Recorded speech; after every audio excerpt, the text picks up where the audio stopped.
session 3 of this series of 8 for the nurse refresher course.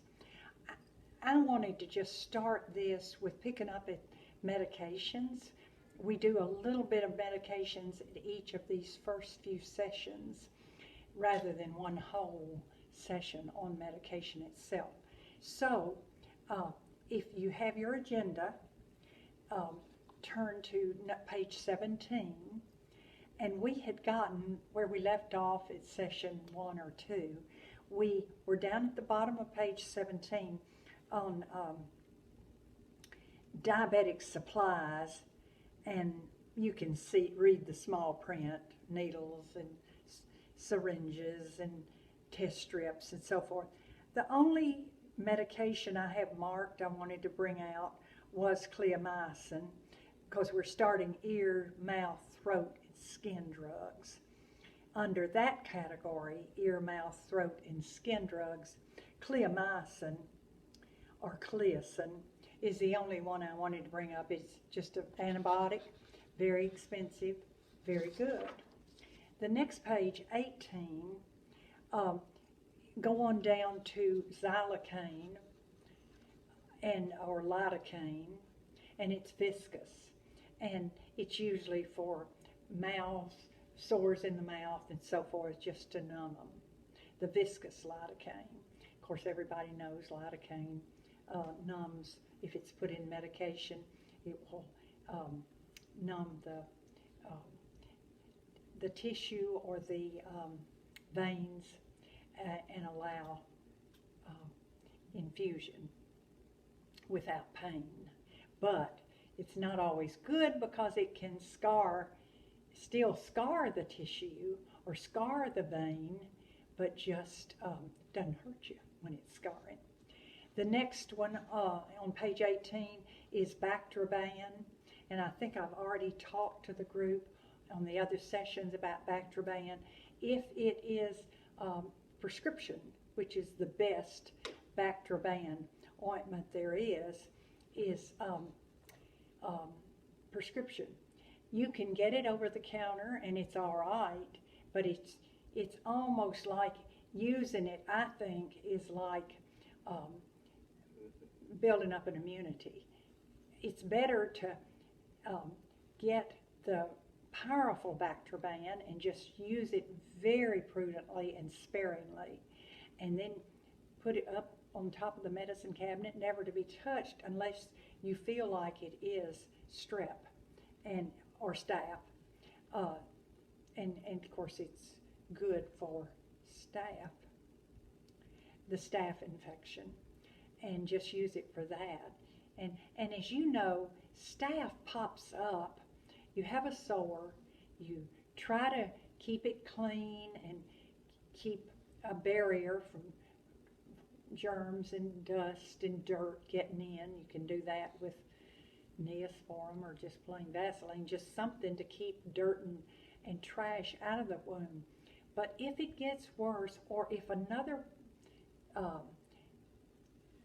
sore appears on the body, it's probably systemic and the need for an antibiotic. Otherwise, Bactroban is a great topical. Then go to nystatin cream, ointment, powder. And again, it's a great treatment if you need it. I don't like to use stuff if you don't need it. But the mouth, a lot of times the mouth has fungus or it has sores, and we're required to do a swish and swallow, or a swish and swish and spit. And I always say, try to clean the mouth real good, best you can, and then do it, rather than just do it on top of night's sleep and a not very clean mouth. It does so much better good if the mouth's been cleaned before you do a nystatin mouthwash or whatever. Silver Solvadine is just Silvadine. It's been around a long time, and it's just good. It's good for burns, and so with that, we'll drop down to the eye drugs. And the only one I'm bringing up is Temoptic, which is for glaucoma, isn't it? Then go on down to the heart.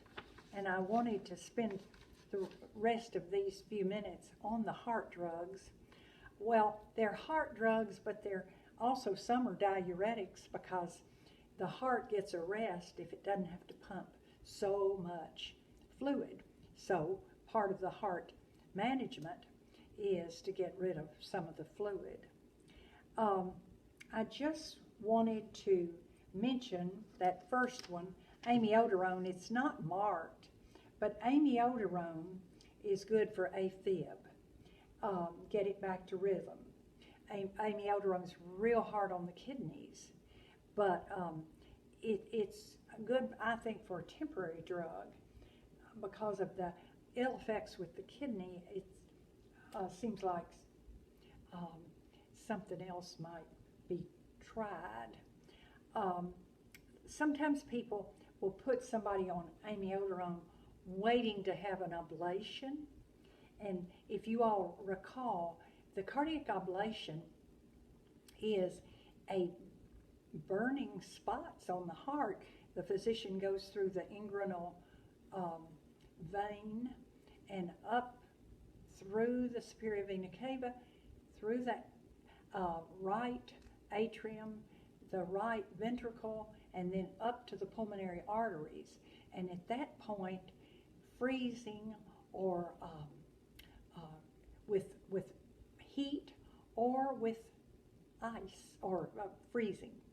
So whatever the treatment is to burn little spots on the heart, they make a sore, they make a scar, and then that excitability of the contraction doesn't go so erratic as atrial fib does, because that's what atrial fib is. It's a fast, kind of impulsive, irritable beat that isn't a good, strong contraction. And so the ablation is the burning of those spots, makes a sore, makes a scar, and cuts down on the excitability. And so that's after it's ablation. As I said, amiodarone might be used prior to, but you don't usually keep them on for life, amiodarone. And then Norvasc is for blood pressure. And notice the P-I-N-E and pine, ending in pine. Drugs that end in pine, they lower irritability and excitability, thus lowering the blood pressure and lowering the heart rate. So cut down on irritability, excitability, lower blood pressure, lower heart rate. And they're the pine drugs, and Norvasc being one of them. The next drug is Lotrel, or amlodipine benzapril. And notice the P-R-I-L at the end of the word. And prils, the pril drugs dilate arteries and decrease blood pressure. Dilate arteries. There's several of them. They decrease blood pressure. And I have a friend that calls them the Prel sisters. All the drugs that end in P-R-I-L dilate arteries, decrease the blood pressure. Atenolol or tenormin decreases blood pressure. Go to Lotensin. There's a Pril, and it's going to decrease blood pressure. And one thing, I'm so sorry, go back up to tenormin or atenolol. Ending in OL, these drugs that end in OL lower the heart rate, blood pressure, calms the sympathetic nervous system. Calms the sympathetic nervous system, which then lowers heart rate, lowers blood pressure. So I just said it lowered blood pressure, but I wanted to add that. Go back to Lotensin, which is a prill. Dilate arteries, decrease blood pressure. Then Bumex is a diuretic. Bumex, and see, a diuretic then makes the heart not have to work quite as hard in the contraction if you don't have so much fluid to go through. Capitan or Catapril is another prill. Prill, dilate arteries, lower blood pressure. Go to Corig, and Corig, as you see, is an OL, ending in OL. So it calms the sympathetic nervous system, lowers the heart rate, lowers the blood pressure. Catapris lowers the blood pressure. And digoxin or lanoxin has been around a long time. And lanoxin just increases that contractility, makes a deeper, more efficient contraction. Page 19. Go to Vasotec, which is another prill. Remember, prill dilates the arteries, decreases the blood pressure. And then you've got Vasotec. Oh, I'm so sorry. Vasotec is what we just finished. Lasix, furosemide. Lasix been around a long time as a diuretic. The deal is you must check the potassium, because you know the electrolytes have such a relationship between muscle and nerve. And if we are losing fluid, that relationship between muscle and heart or nerve can be affected. So if we're losing fluid, that relationship can be altered. So Lasix is an old diuretic. Go down to Losol, and it will decrease blood pressure. I was seeing if it had any specific. Lisinopril is another prill, a prill sister, if you please. It's very cheap. It's kind of what aspirin is to analgesics. Lisinopril is a cheap ACE inhibitor, which is what the prills are.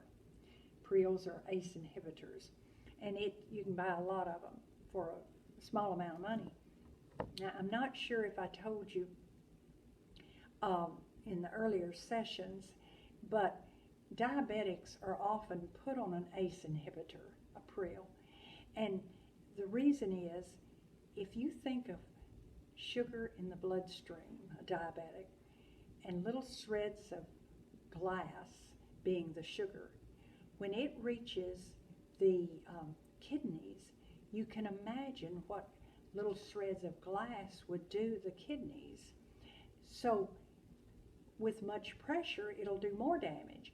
If they can decrease that pressure in the kidneys with an ACE inhibitor, dilate the vessels, lower the pressure, it might not damage. You know, diabetes is so hard on the kidneys, and that's just one reason. So somebody found out that if they put diabetics on an ACE inhibitor, it would dilate the vessels, decrease the pressure in the kidneys, and it wouldn't just damage them as much. Now, the one thing I want you to remember about ACE inhibitors is you can be on an ACE inhibitor for years with your diabetes or with whatever. And one day you wake up and you're numb, your face, your lips, or just a spot on your face is just numb. Now, it may get worse during the day. If you don't have any reason for that to be happening, you didn't eat anything strange, you hadn't been exposed to anything any different, then it may be the ACE inhibitor, the lisinopril. It's crazy. And the crazy thing is lisinopril, if it's on it for diabetes, it doesn't drop your blood pressure so that you're lightheaded all the time and didn't need it. But you can be on it for years, and then all of a sudden you wake up one day and you're allergic to it. And the deal is, stop it, take heavy Benadryl, and flush your system. Drink and get it out of your system. And some doctors will go to another ACE inhibitor, which is fine. So just keep that in mind. If you know family or friends that call you because you're a nurse and say, I don't know why I'm feeling numb, or what medicine are you on? As soon as they mention the ACE inhibitor, that's probably the culprit, if there's no other food craziness or whatever. Now go to Cozar, which will decrease blood pressure. Go to Mevacor, which is a statin. And statins, some people love them, some they can quote how great they are for cardiac issues, and I think the jury's still out. They're very popular. And you talk to a doctor about whether somebody ought to be on statins, and they'll quote you stats forever. I question stats sometimes lowering the cholesterol level. And I can't remember if I've already told you, but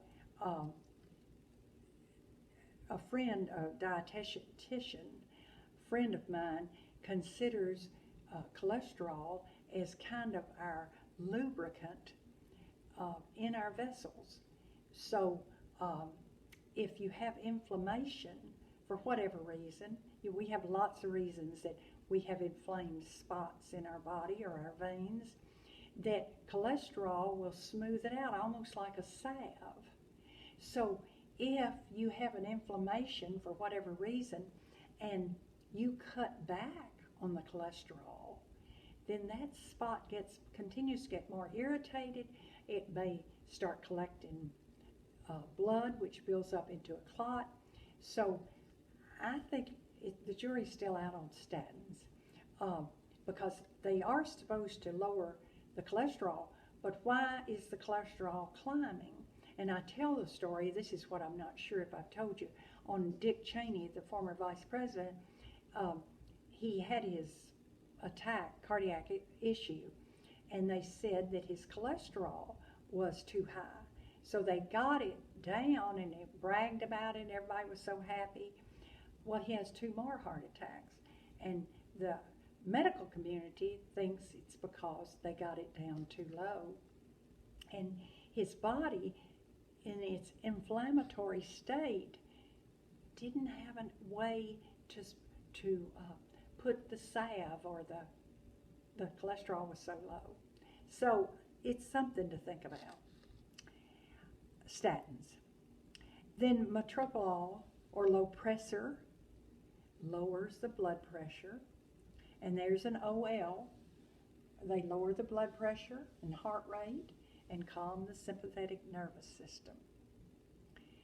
Corguard is another OL of calming the sympathetic nervous, lowering the heart rate, lowering the blood pressure.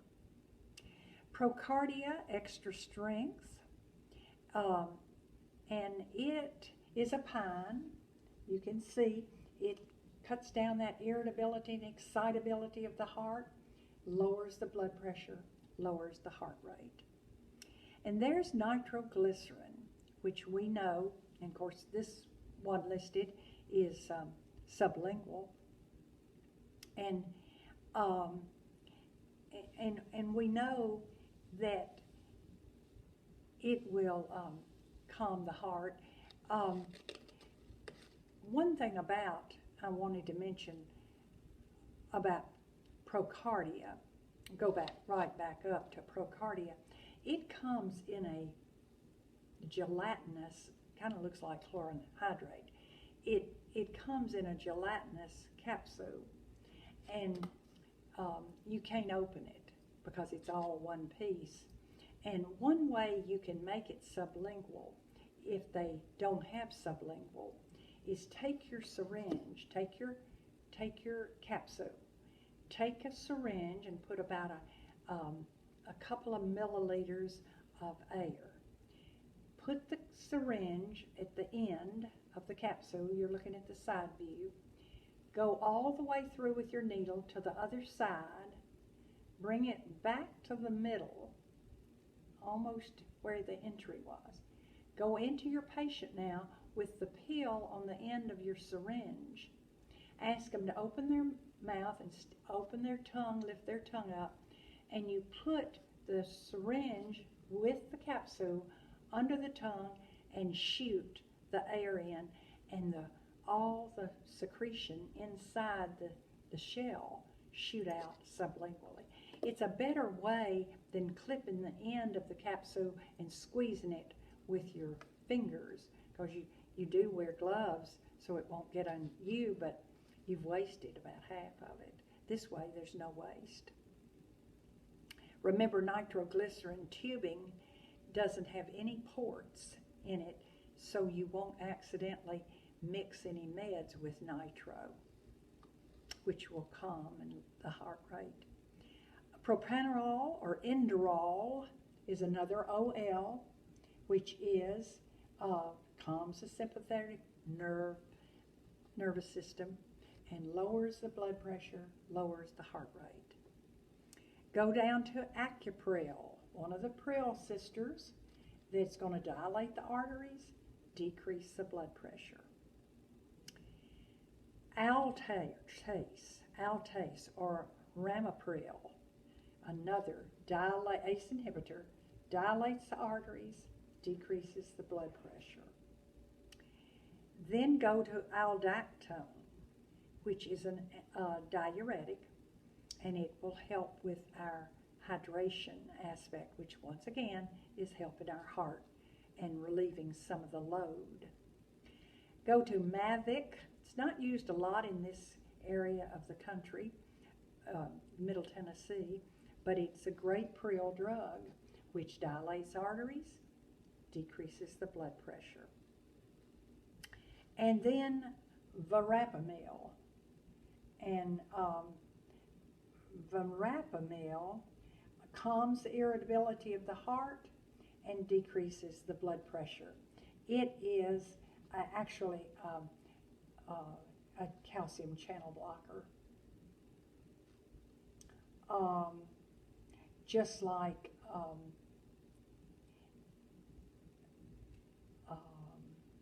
Procardia. Procardia was a calcium channel blocker. They cut down the irritability and excitability of the heart, lower the blood pressure, lower the heart rate. The categories of cardiac blood drugs are like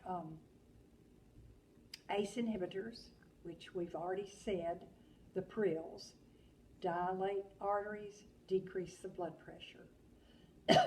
Calcium channel blockers are the PINEs, the PINE, calcium channel blockers. Lowers irritability and excitability of the heart, lowers blood pressure, lowers heart rate. And that would include Kaline or Verapamil, Procardia, Dorvas. Their calcium channel blockers are often given for angina when the heart isn't quite getting all the oxygen or nutrients it needs, blood. We have the OLs, which calm the sympathetic nervous system and lower the heart rate and blood pressure.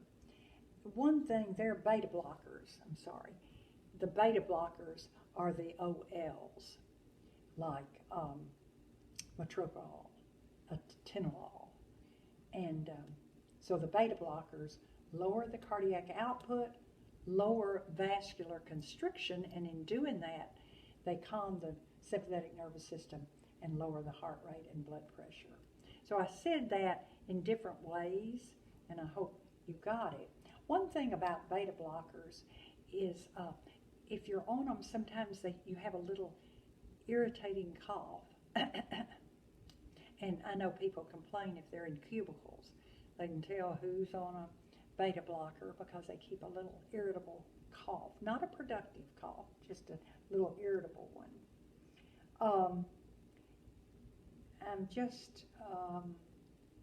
I think that's all on cardiac drugs that I'm going to say.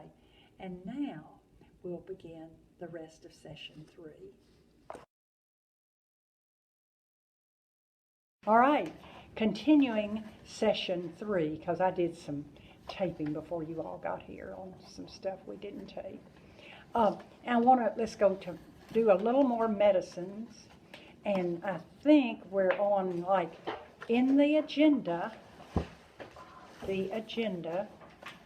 we're going to page 19. At the bottom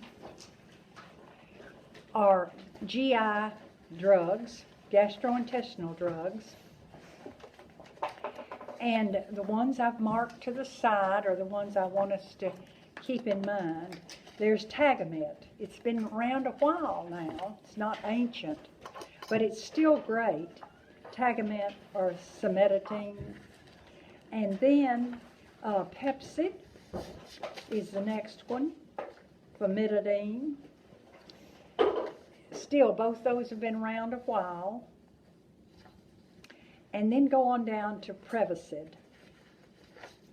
What page are we on? 19 in the agenda. And doesn't look like are you on the agenda or the briefs? Okay, gotcha.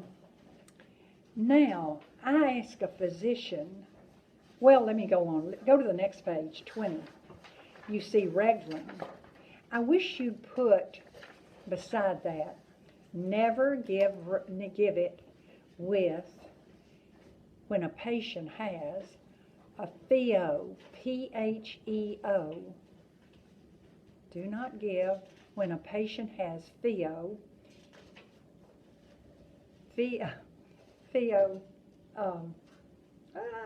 gone blank. Chromocytoma. Do what? Pheochromocytoma. Pheochromocytoma, isn't it?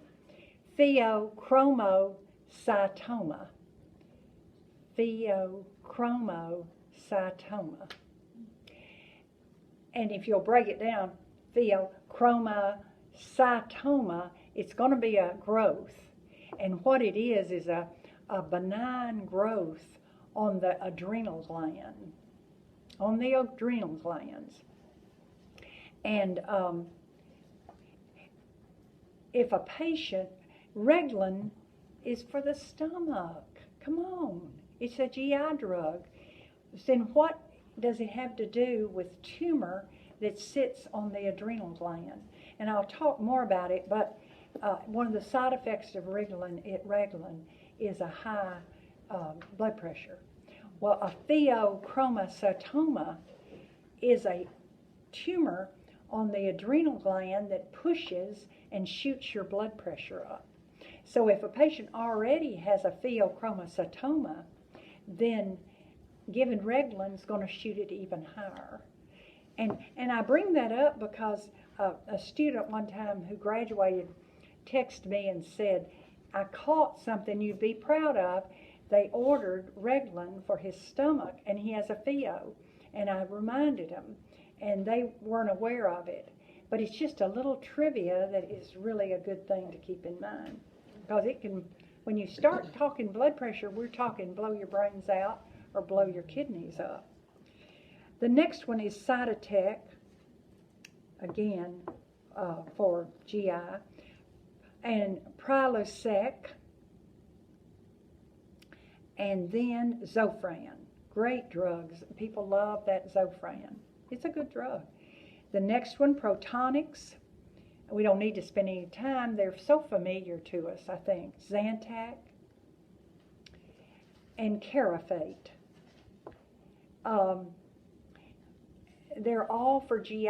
The only thing I want to add on Carafate is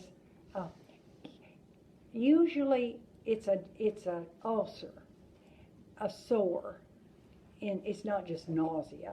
There's a sore that is irritating to the point your stomach is painful, got pain, or you're nauseated.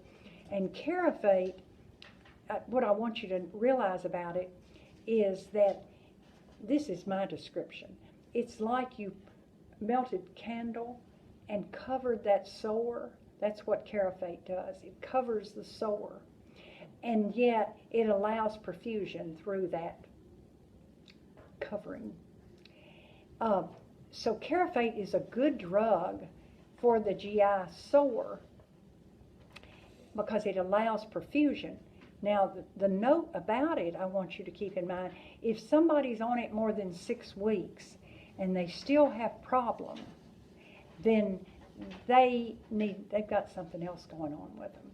You shouldn't stay on Carafate longer than 6 weeks. And so that's it for GI drugs, but I wanted to add this caveat, and that is that I asked a physician, if you had any choice, which drug, because you know, they're all out there, Protonics, Prilosec, all of them. I said, which one do you love the most? And he said, just throw them all up and let whatever lands. They're all good. They're just not a favorite. So I thought that was kind of interesting. I think inpatient, it's whoever they get the best deal from. Yeah, the best deal. Mm-hmm. Now, GU drugs are next. And we've got Cleocin again, Cliamycin, as I said.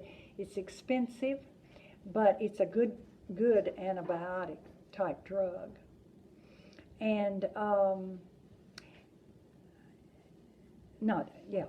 I wanted to bring up Flomax or Tamsulosin. Flomax just helps in the GI flow. I think, let's see, we hadn't come to harm. Oh, is this our last page on this? Well, let's just mention, because it's there, Premarin. And I think on another session, I talked about hormone replacement. And just realize Premarin is still out there, and but there are other creams vaginally. And I think I told you what this GYN told me about why, maybe you're postmenopausal, but why is it good to have a vaginal cream? Even if you're not sexually active, why is it good to have the cream? And she said because, you know, the elderly leak, and it's because the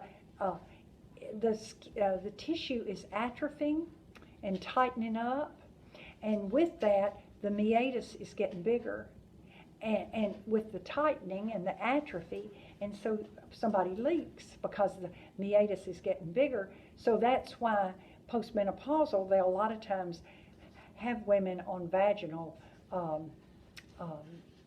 estrogen creams and so forth to try to keep you, not especially the vaginal area, but that is right there at your meatus as well.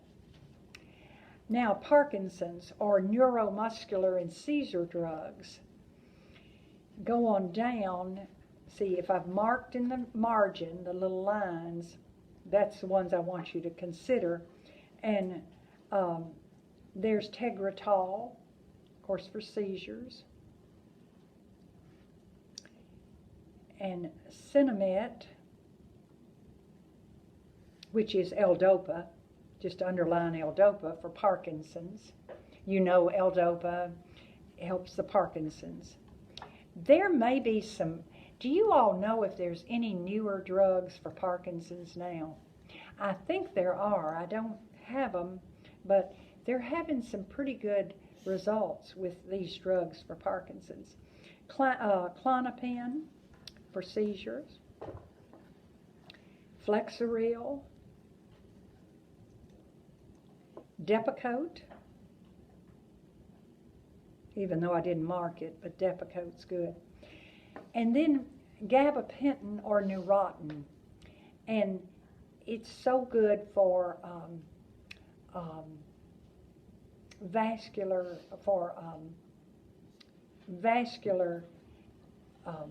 nerve rehab, or to keep, a lot of times Neurontin's given for pain, but it's just because it's capillaries.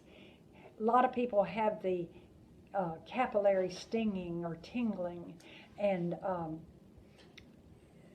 Neurontin is good for cuts down the pain, but what it's doing is helping the circulation. Keppra, and that's going to be for its seizures as well, and Dilantin for seizures. You all are too young probably, but when I first nursed, Dilantin and phenobarbital were given for seizures, and I heard somebody not long ago say, you can't beat that combination that was used years ago. Then they came out with some of these others that are so good. But Dilantin still hadn't lost its popularity. It's still great. If you'll put a little note to the side, IV Dilantin can never hang and flow or touch an IV fluid except normal saline. I might as well bring it out. Get your briefs and turn to medications and go to D. What page will that be? Probably be what's the first page in the briefs. For medication. Huh? For medication. Number 16. Okay. 16 to 16. Do you see Dilantin? Dilantin on 18. Okay. It's going to be 18. Yeah. On page 18, you see Dilantin in the agenda. And it says, remember DDD, don't mix dextrose with Dilantin. Y'all, it will clabber like milk in an IV line. Stop the IV, flush with saline, give the Dilantin, flush with saline, and then start again. It's kind of sandwiched. That's the IV Dilantin. It just won't mix. But it will go with normal saline. And, yeah. So, now that was Dilantin. Then that's it for those. And then the last two, potassium chloride, extend release, and multivitamins. Just know prenatal multivitamins have all the minerals in them. In the old days, they had to be, the prenatal vitamins had to be prescription. Now they don't have to be. And it was because of the minerals. For whatever reason, they wanted that to be a prescription. Potassium chloride, let's talk just a minute. You know what normal is, 3.5 to 5 or something like that, in that ballpark. So it's real important that it stay in that range because of the heart, that relationship of all our electrolytes to nerve and muscle, that they just have to have each other. The electrolytes are needed to keep that relationship between nerves and muscles. So if it gets out of whack, the biggest muscle of all gets involved, and that's our heart. So we need to keep that in mind. That's one of the reasons we want our electrolytes to stay good. Now, in your briefs, go back to your medications and let's go to KCL. I may have already, KCL runs, page 19. You see KCL runs. Did I go over that with you all another session? No, okay. Now, if the physician makes rounds and the KCL is down 3.0, oops. The fear is that your heart is, this patient's heart, not even in here for that, but he's been dehydrated or overhydrated, and his electrolyte is now 3 and should be 3.5 or something like that. Then he needs to get, the physician needs to get potassium in this patient before they have arrhythmias, and then that can start other irritable behavior from the heart. So the physician could order PO, KCL, and probably will order that, but we'll also order it IV because we need it now. We do not want an arrhythmia by the time he gets to the elevator. So we are going to probably do PO, but do IV too. And the ritual is, right there on page 19, is runs. They call them runs. KCL runs. So a run is 10 milliequivalents, and that's a run. And the heart can only take a run every hour, over an hour. You cannot run that 10 milliequivalents, however it's diluted. You notice I didn't say in 100 milliliters. That's the concentration for vascular, peripheral vascular. If we give KCL in the central line, we can be more concentrated. But in a peripheral line, 10 milliequivalents in 100 milliliters is the extent of how concentrated it can be vascularly. It hurts. A lot of people, it still hurts. And if they tell me it feels deep pain. It's not a shocking pain. It's a dull, deep, hurting pain. And what do? We can slow it down a little more, but it's just that it's hard on the veins. There's where lidocaine might be, IV lidocaine, put in that run, and it's not going to hurt, but it's still scarring the tissue. It's still doing the same thing to your vein, which is irritated, which may scar it, but it just doesn't hurt you. So that's why the hospitals require a written order if lidocaine is put in a run. And the physician decides how many runs, maybe 2 runs, 3 runs, 4 runs, but they're no bigger than 10 milliequivalents. And if you read that little insert on KCL on page 19 of the agenda, you see that it could be in a 500, no, that's not written, but let's say I have a 500 piggyback bag that I'm going to give, that's going to be, and so he wants 4 runs in this bag, because that can still be 100 concentration. So if I've got 4 runs, I've got 40 milliequivalents in a 500 bag, and I would give it at 125 an hour. You follow?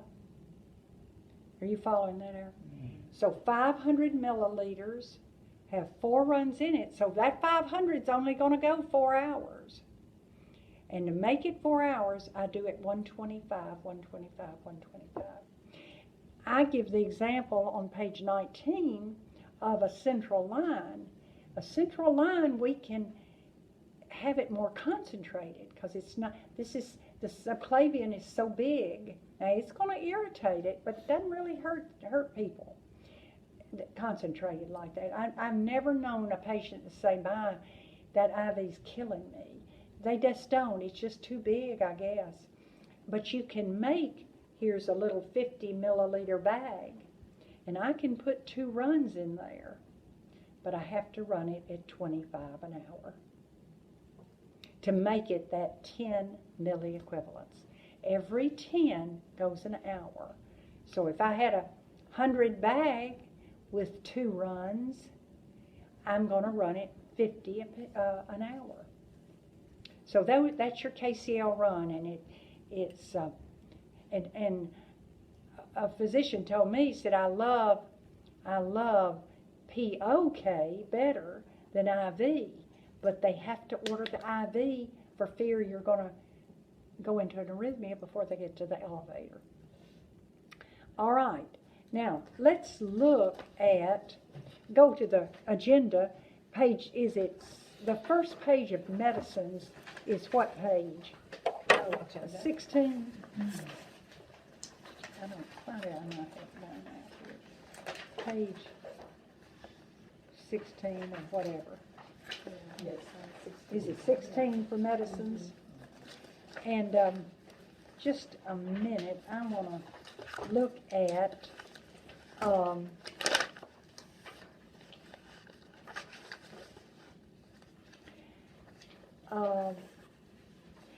I know with last session we went over the cardiac drugs, but why don't you just, we were all over the place because we were going through the drugs, but why don't you make a list so you kind of have it? Beta blockers, just on the back, maybe a sheet or whatever. I want you to write this just as simply as you can.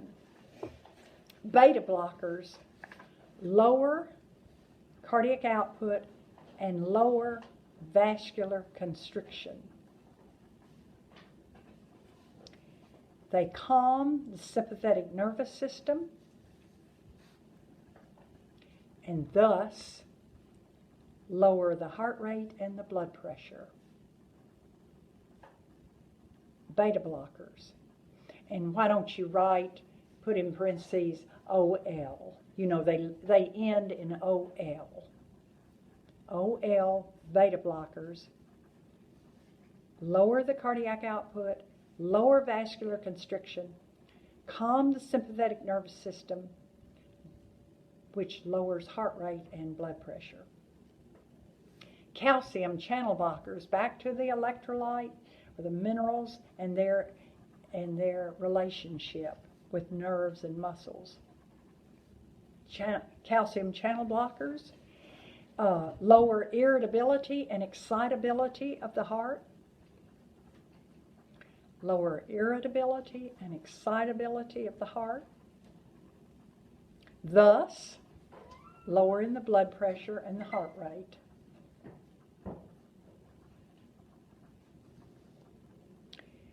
And they are your pine, ending in, put in parentheses, PINE. They're the drugs that end in pine. And then ACE inhibitors,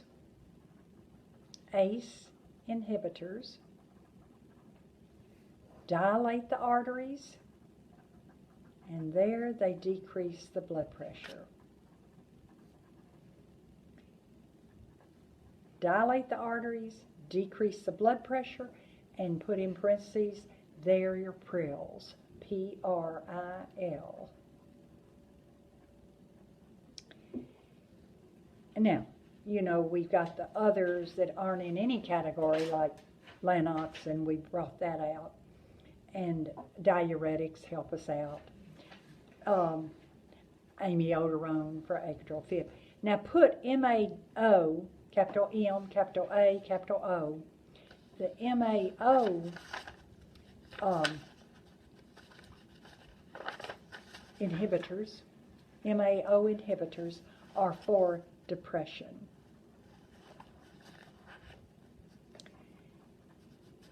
And I think we've mentioned that tetracycline, you know, you don't want to have had calcium in your stomach with tetracycline because they bond and then it goes out in feces and it didn't absorb. And so we talked about tetracycline, I think. Well, Synthroid will do the same thing. You shouldn't take Synthroid if you have calcium. If you've just drunk milk, you shouldn't take your Synthroid with milk because it'll do the same thing, and a lot of people don't realize that. Synthroid is like tetracycline in that it bonds with calcium in the GI tract. So wait until 4 hours when you know your calcium's out of your body. You know, green vegetables have a lot of calcium. So if you ate a salad, you don't want to eat your lunch and then have Synthroid. I just have a note, and you probably already know it, but Pepsid, which is the GI drug, plus Benadryl is real good for hives. So if you are out in the public and someone has hives or a rash, surely you've got maybe a Pepsid and a little bit of Benadryl and put them together, and it's a good combination. Now, go back to your briefs on the page 16, and see, we're still working on let's do 16, and then will y'all remind me next session that we start with page 17. So 16, just at the top this is 16 in your briefs, and at the top is albuterol, and all the reason I wanted that on there is that it's not a corticosteroid. It's not a steroid. So many inhalers are, and take your fingers and go to page, just as a reminder, go to page 21 in your briefs, and there's your steroids. We've already been over it, I think. We mentioned them. But I just want you to know just remind you of all those things that steroids do. The one we most talk about is anti-inflammatory and hyperglycemic. That's the most popular things about steroids. But they also have all these other things. They retard growth of cells. They decrease healing. You're flushing skin. So just steroids are not the greatest if you don't need them. So I just added that for albuterol. Amphotericin B is for antifungal for histoplasmosis. And histoplasmosis is that fowl, chicken, bird fungus or problem that people get. And anymore, people aren't with birds so much, but it can come about in the most peculiar ways. And I tell the story, Ari and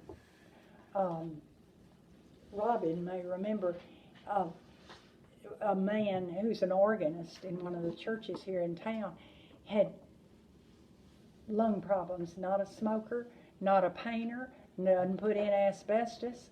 He's an organist, come on. And they put him in Vanderbilt, could not find what was wrong with him. But he had a problem with his lungs. The thing they never ran was a histoplasmosis. Why would he? He's a city boy.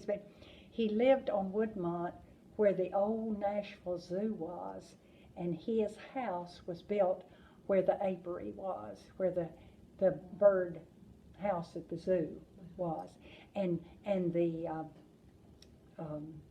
not the spores, is that what I want to say? Just apparently live forever in the soil. So that's how he got it.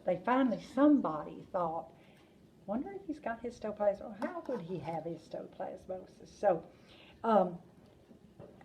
amphotericin B has been using that, but also we have two more new ones, Ambicet and Ambisone. Now they do decrease potassium. Now we've got to be careful with our 3.5 potassium. And this one, amphotericin B, must be given with D5W. Sometimes I'll say, now wait a minute, which one? One has to be with D5W and one doesn't. So I remember the DDD. Don't do dextrose with dilantin. But dextrose has one that it has to be with, and that's amphotericin B.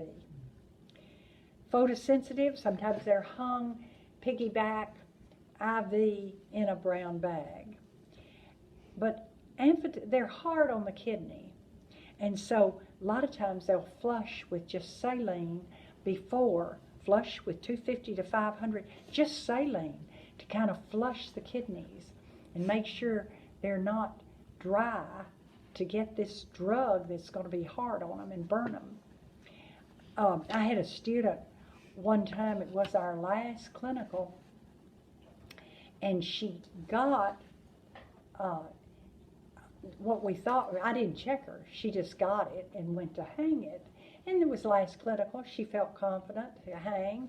She asked me, could she go hang her, and I saw, yeah.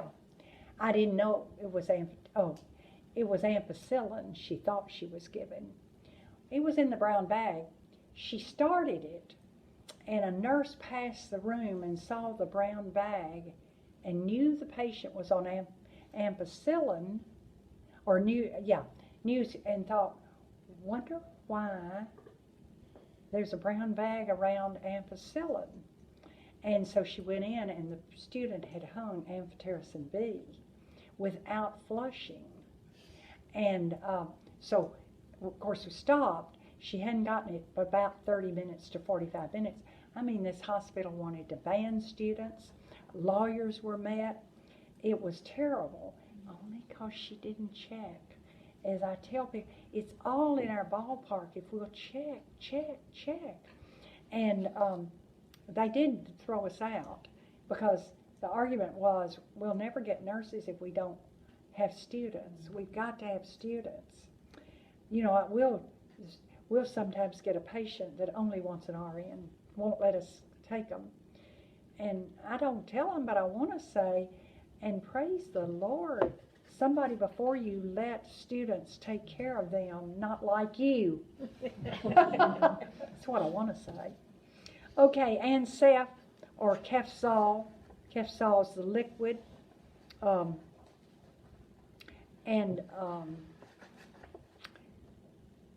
Most widely used pre-op prophylactic IV drug. Antibiotics are anti-life. I think I've mentioned that to you all before. Antibiotics come before all other nursing interventions.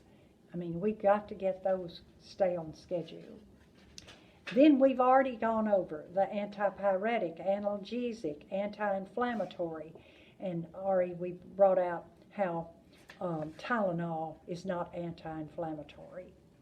And be sure and remind the public of that. I think they forget. Iridia is like calcitonin, and I'm going to talk about that when we get to the endocrine system. Aspirin, I want you to remember ASA. This needs to be committed to memory that 60 milligrams is 1 grain. That's just important. When you give a Tylenol or something, you're given 5. Now 5 times 60 is 300, so why are the tablets 325? They allow a little overage. And a 650 is 2 of them, a grain's 10 they call it. CV is what? It's a virus, the CV virus. What is, I'll think of it in a minute, but they usually give 81 milligrams prophylactically for the CV. What? Cardiovascular. No, well, that is, yes. I was thinking of virus. No, CV there under ASA is cardiovascular. I was thinking, CMV? huh? Cytomegalovirus? No, but thank you. I'll think of it maybe in a minute. But right there, it's CV, 81 milligrams. And I told you, I think I've already told you about that's been controversial. And now it's questionable if you really need, if just willy-nilly people, older people need that once a day child vitamin. I mean child aspirin. Atgram gam is horse serum. It's a passive, acquired, ready-made antibody. The body's already it's been made by a horse and given to us because it can still fight. They found out it was very similar to an antibody we could make. You know, and I'm going to get into that in immunology. You're given an antigen, or the body thinks you've gotten an antigen. It may be you and betrayed yourself, but think of it as a foreign body kind of thing. And the body recognizes and makes an antibody to fight it. But sometimes we don't have that much time because it takes 7 to 10 days to make an antibody. And if we don't have time, the person's given an antibody already made by somebody else or an animal. And neuralgia and ear drops, they're an analgesic only. And I'm just, for physicians to order for otitis media, they'll order drops, and 2 kinds of drops, an antibacterial and then neuralgia. And neuralgia is only for pain, but it's got xylocaine and oil, and the xylocaine is going to deaden, but the oil is hard to get an antibiotic drop through oil. And I don't think they tell parents that. And so if you look and you see it's an oil base, they don't need to be that. I know pain, but give them something for anti-inflammatory, a leave or something else. Good for pain, but it's oily and hard for an antibiotic drop to get through. Best used on mouth ulcers. They are good because they'll numb that oil on a mouth ulcer. B&O suppository is belladonna and opium, and it's given for bladder spasm. It is a suppository in the rectum, so it's not in the urethra. It's in the rectum, but that absorption makes the pain or the spasm in the bladder happen. Bactroban, I think we've talked about it several times, but just remember that the prescription is the powerful one, and that's the one you use only when you need it for strep. And impetigo. I think earlier in this session I mentioned staph, but it's strep, to clear up an earlier mention. Infant.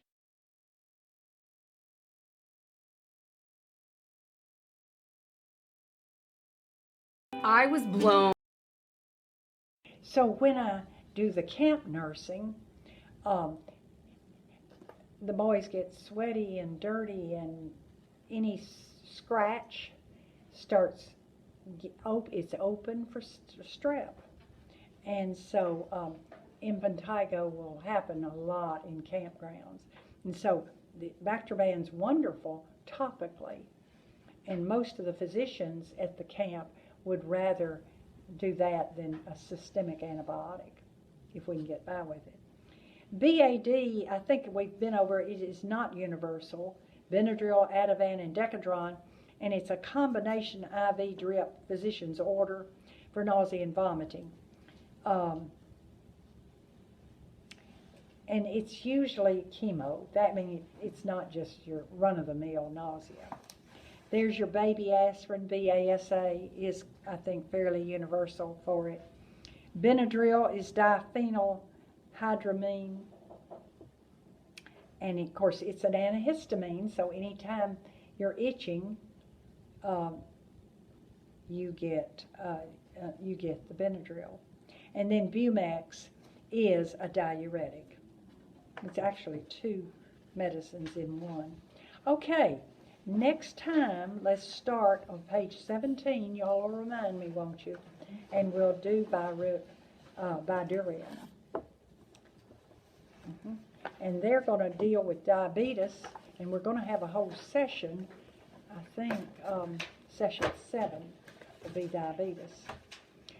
Now, I just want to catch a few things hodgepodge. And then we'll look at labs. But organization, I just want to talk about it. And I think I've mentioned it a little bit off and on. I can give you some data. You can go to YouTube's.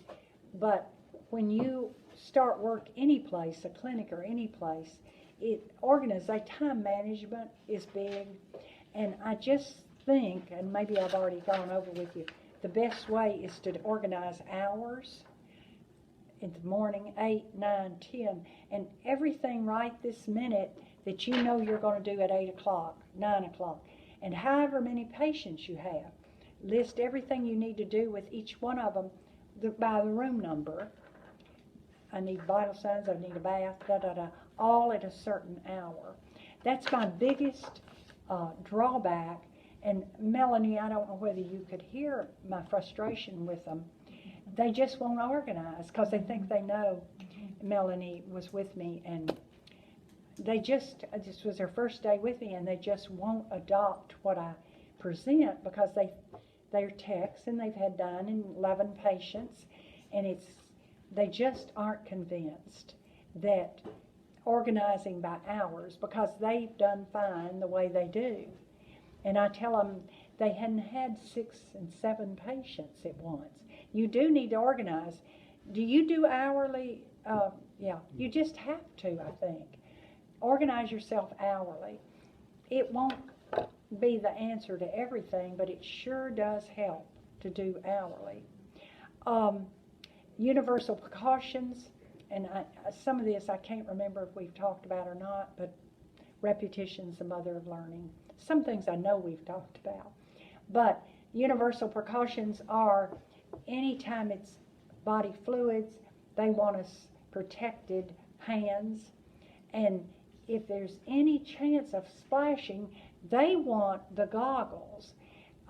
They say glasses are not acceptable, but everybody they do glasses. Even emptying the catheter bag, they want glasses or goggles on you because it can flip and then get you right on your lips. That's where it's its favorite place, is on the lips. Anyway, mostly turn your face. If you're not going to wear goggles, but then even if you wear goggles, it can go on your lips. So turn your face to empty your bag. I think I've already said it, but I need to say it again to make sure. Everything, I think I did last week when we talked about the canister. Make sure it's a hard container. The Foley bag is not a hard container, so you want to put it in something hard.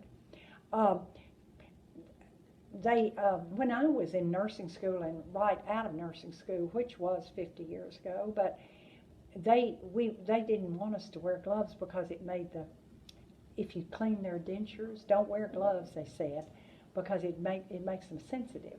Now that's all, of course, thrown out the window since AIDS and everything, and it's accepted, and everybody knows that you wear gloves for about everything. Now I have to get on to students because it's kind of a time drag. When they're trying to think what to do, they put on gloves, which just go in the landfill. They don't need them to hang a piggyback up if they're not touching any part of the patient. So it can be a time delay to put on gloves. And I don't think if I have a chance to put on gloves, for instance, a sub-Q injection, I don't put on gloves for a sub-Q. With a sub-Q, you pinch up tissue, give the medicine. They don't want us to now aspirate. I mean, they say it's just not necessary, which it isn't. How many times have I ever aspirated any blood? They must have in years back to start that. Anyway, you pinch up, give it, and come out and let your pinch go as soon as you come out. Don't keep your pinch and come out because the medicine comes out. So come out and let your pinch go. Oh, it's bleeding. If it's bleeding, then put your gloves on and alcohol and pressure. But so often we don't want to rub it anyway because sub-Q will be too fast. Just lightly wipe it with your alcohol and you're not really touching. Starting an IV, of course, and changing IVs out, of course. So give it some thought. We don't need to wear gloves for everything. Baths we usually do. Mouth care, anything like that, because you are very intimate with the patient. One thing about ointments, a physician told me this.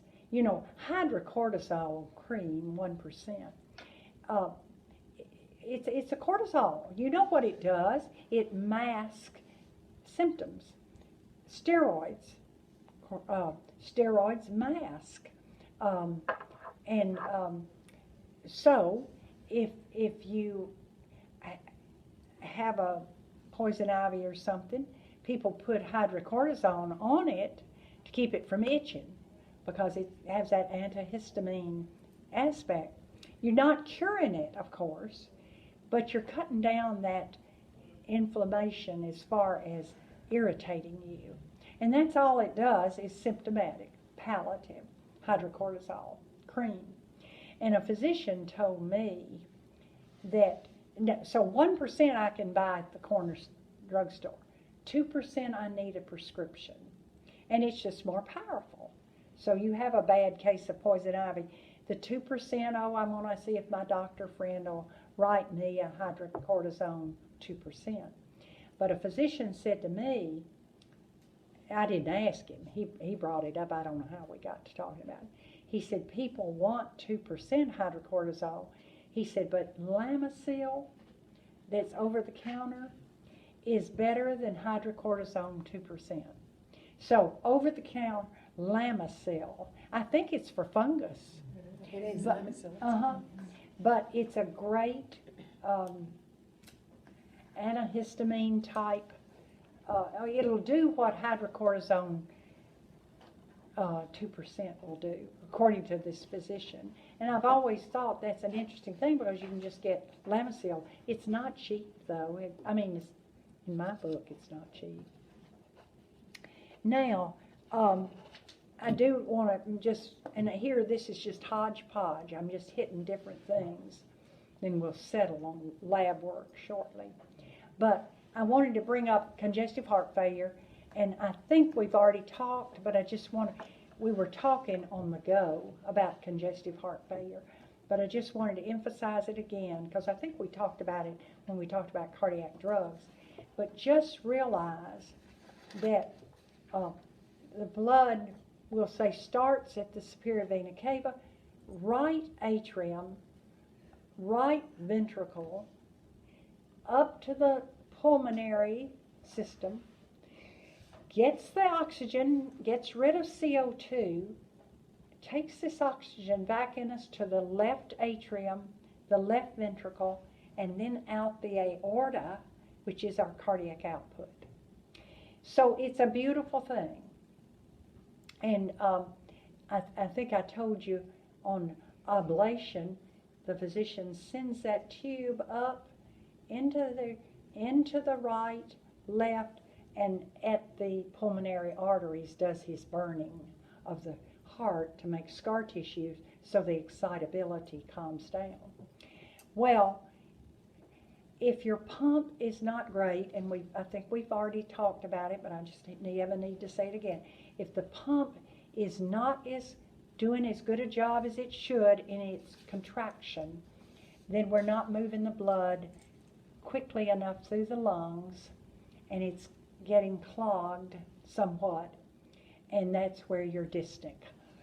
So the first symptom of congestive heart failure is dyspnea because the pump can't get it proficiently. It ought to be swerving through the pulmonary. Yours and mine, who aren't having any air hunger, it's flying up there and releasing CO2, picking up O2, and going on to the left atrium, left ventricle, and out our aorta.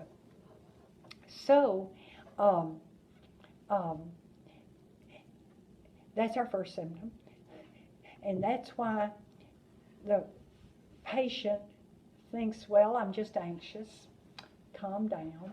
Well, they calm down, they quit rushing, it's better. Well, yeah, because they're not demanding some.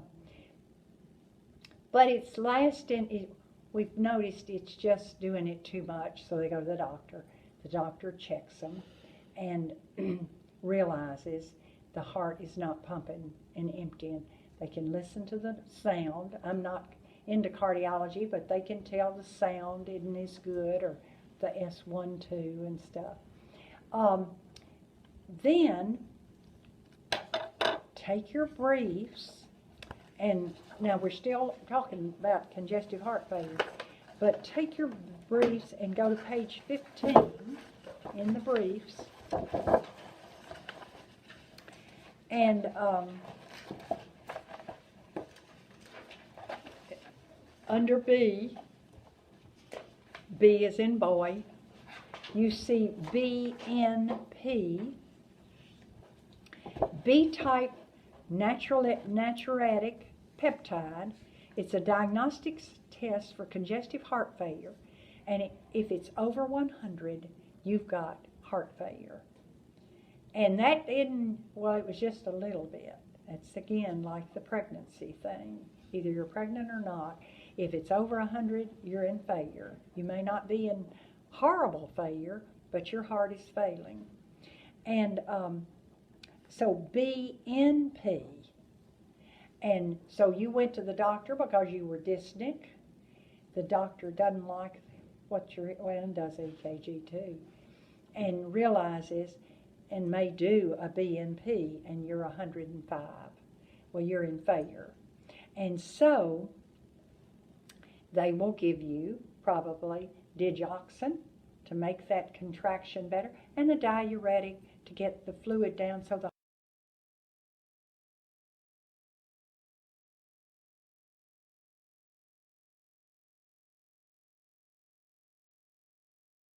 All right, go to your briefs, and let's look at medications there. Page 16 is 15. Now that's labs. You're in your briefs. So let's go to 16 starts medication. We'll do a page or two of that in briefs.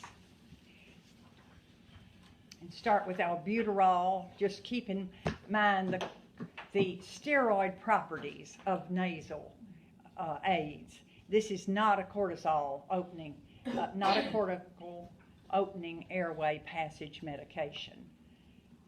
Cortisol, does good for anti-inflammatory, but we don't want to overdo the steroids because of all those reasons I told you. It's long term starts getting those cheeks and neck and distribution, and skin's thin. If skin's thin, veins are thin. And so we just we want to be very cautious on cortisol or steroids. And amphotericin B is an antifungal for histoplasmosis.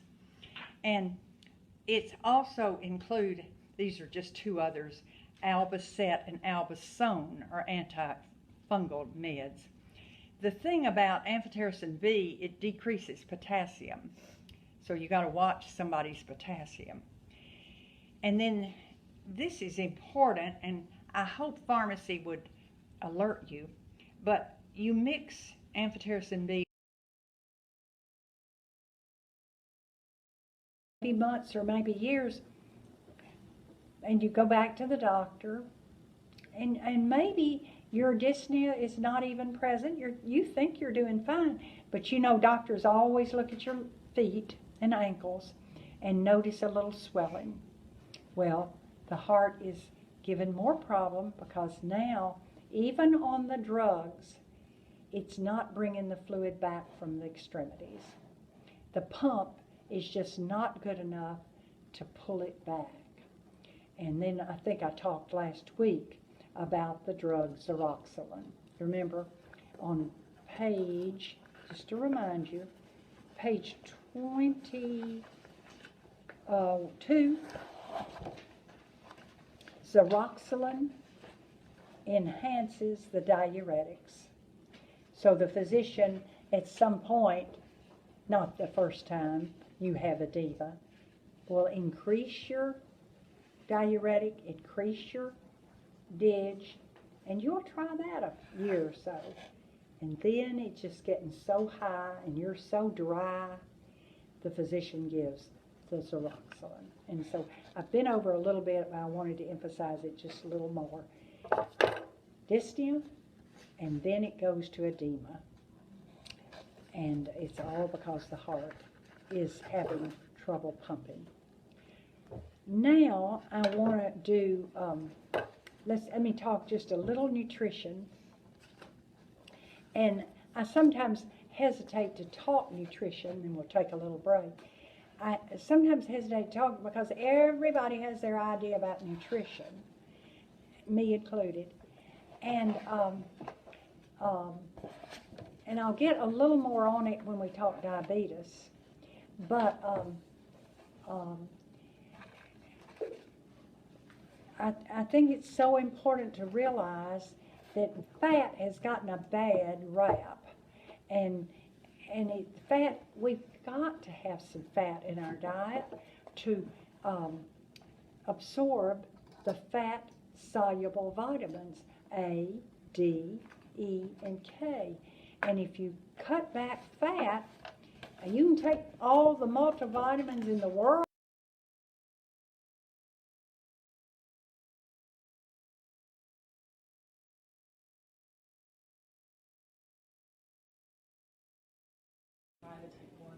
All right, I'm going to pick up nutrition where we left off later.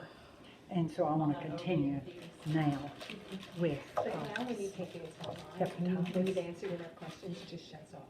Remember years ago you had to wait like 8 weeks to get results? No, mine cut off once you answered enough correct. Oh. I think it was. I took mine in '89 and you had to wait 6 weeks. You check the mail every day to see if you passed your boards or not, but Yeah. they don't have it like No, that. it was right about that time, I think. When Oh, I you're took it, lucky that they then, were 'cause that was a rolling it out. nightmare.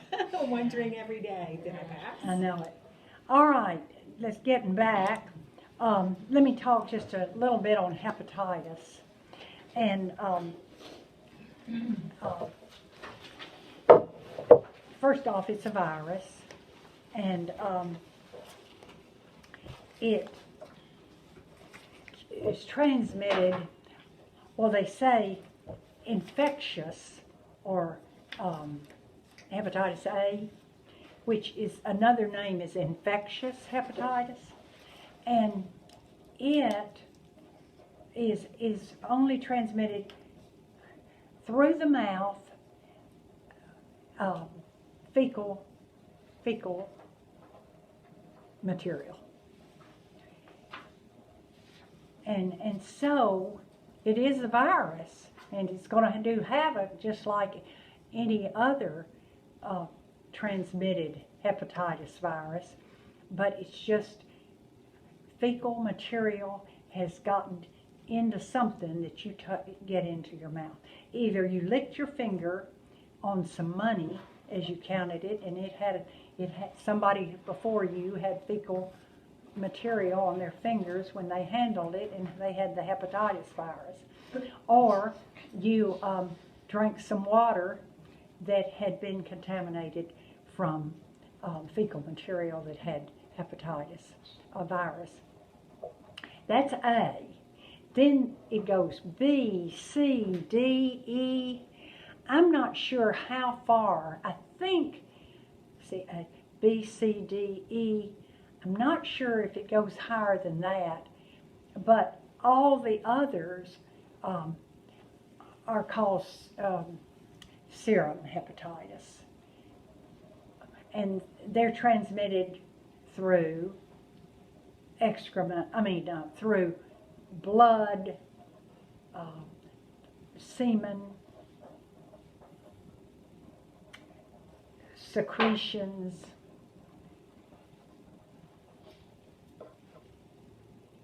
and that's pretty much it. And so many people, I don't think, realize hepatitis. They know it's not a good thing to have, that it has havoc on your liver, and that much they know. But the difference, a friend of mine, nurse, she was up all night one time.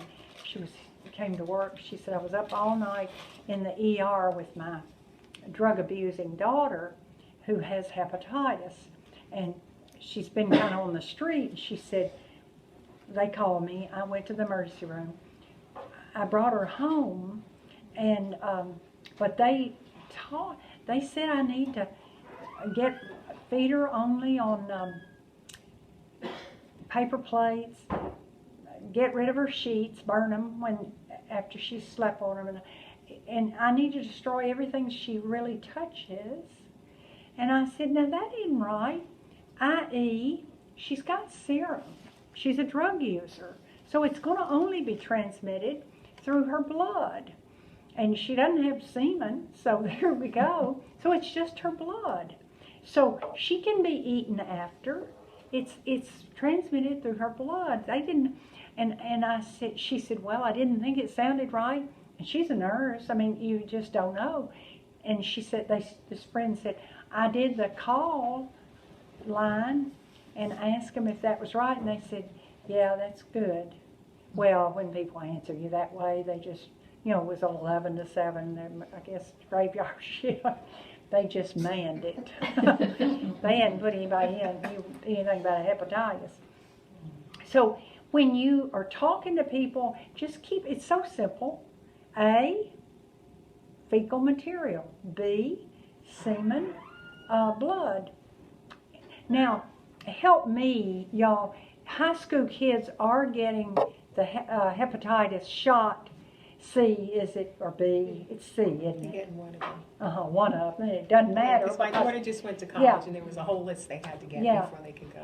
And it's for the virus that can be transmitted by blood. If they were in an accident or in athletics and stuff and had an open wound, and then somebody else had that problem. So try to keep the world straight on that. Now the illness itself, and praise the Lord, we have a medicine now. We didn't until just real recently. And I wanted you all to tell me what it was, because I don't keep it right. Harvoni, Harvoni. That's for the Hep C. Do what? Isn't that for the Hep C? Can you spell that again? Harvoni. Now, there's another one, I've seen them on TV. There's another one or two. There's a commercial, new commercial about it. There's another one or two. They're very expensive, $80,000 to $90,000. My God, you can pay that. I know it. I'm sure the insurance isn't paying it. And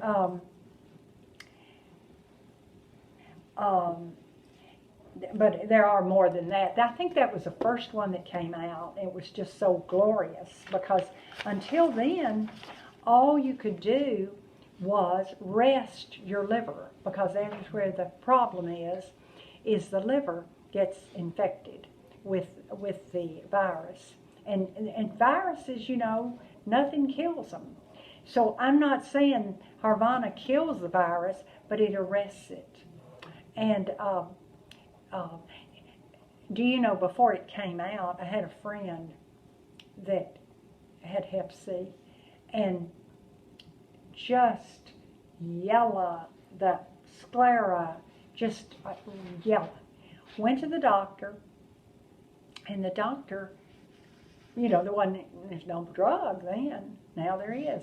But there wasn't a drug, and just told him to rest. Didn't even tell him this. I told my friend this. Cruciferous, like foods, cauliflower, broccoli, cabbage. Those foods rest the liver. The liver needs rest. Fluids, keep it flushed. So that was about it. But I told my friend, you go down and get some milk thistle at Kroger's. I mean, it's not a real hard to find drug. and it's a weed, but it's, you can get it every place, and it's specifically for the health of your liver. And I take it, not because I have hepatitis, I just think, why not? I think the liver takes such abuse. And it's not that I take a handful of medicine, but it just dawned on me, when does our liver really get a lot of rest or cleansing? What's the name of the? Milk thistle. Milk, M-I-L-K, thistle. It's just in a capsule. And so I told my friend, I said, but I think it wasn't my idea. I knew milk thistle is good for the liver. And I said, why don't you try it? So my friend did fine. 3 months, the doctor wanted to see. Poster child, took him around showing everybody because he did. And I said, did you tell him you took milk thistle? He didn't tell him that. And it would have been so good because he could have suggested it for somebody. Anyway, so I'm a big believer in milk thistle, and especially if you're not got any liver problems, I just think it's good to keep, because the liver, it is doing detoxing all the time, and I don't see a good outlet. Our kidneys, they get rest with water. And so that's why I want you drinking lots of water, to give the kidneys rest with water. Well, milk thistle kind of helps give the liver rest, or in my opinion. Now, that water in the kidneys, in my opinion, I've read that. But I do know, if you look up milk thistle, it will say for the liver. So now, as I said, we've got the drug. For instance, Harvana, 12 weeks treatment. 12 weeks. Is that 4 months? 3 months, isn't it? And it's $90,000 for the whole treatment? Yeah. Oh my, that's a lot of money.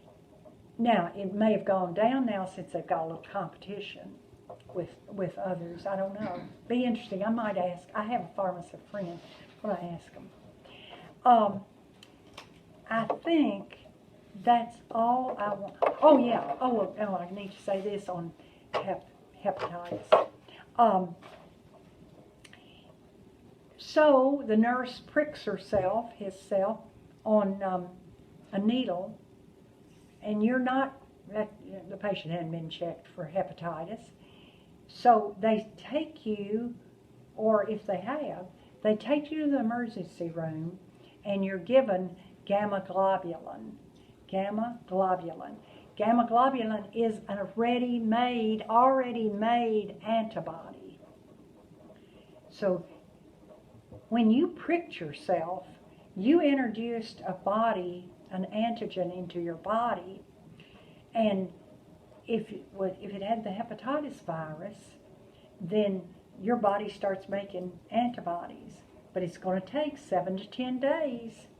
So you go downstairs, and the emergency room gives you a shot of gamma globulin, which hits it right then and tries to get it under control, or detonated, I could say.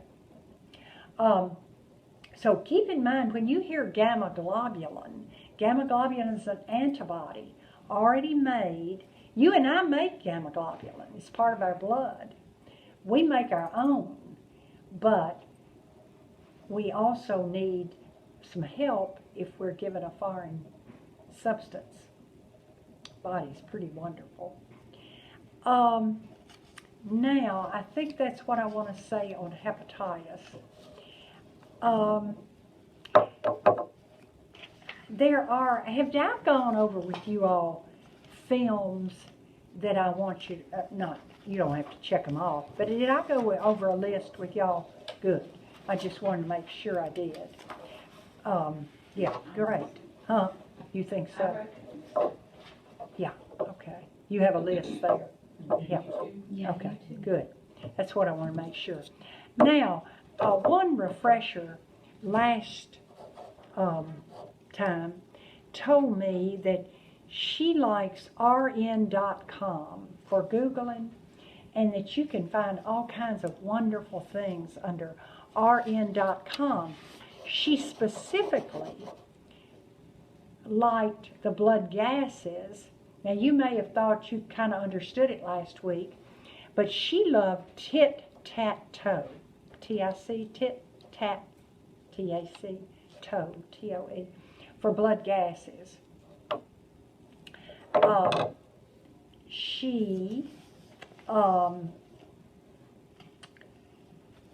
she says there's a wealth of knowledge under rn.com, and page on your agenda, page 8 of the agenda. I want you to see, I'm just hopping around, but I have to cover everything. Page 8,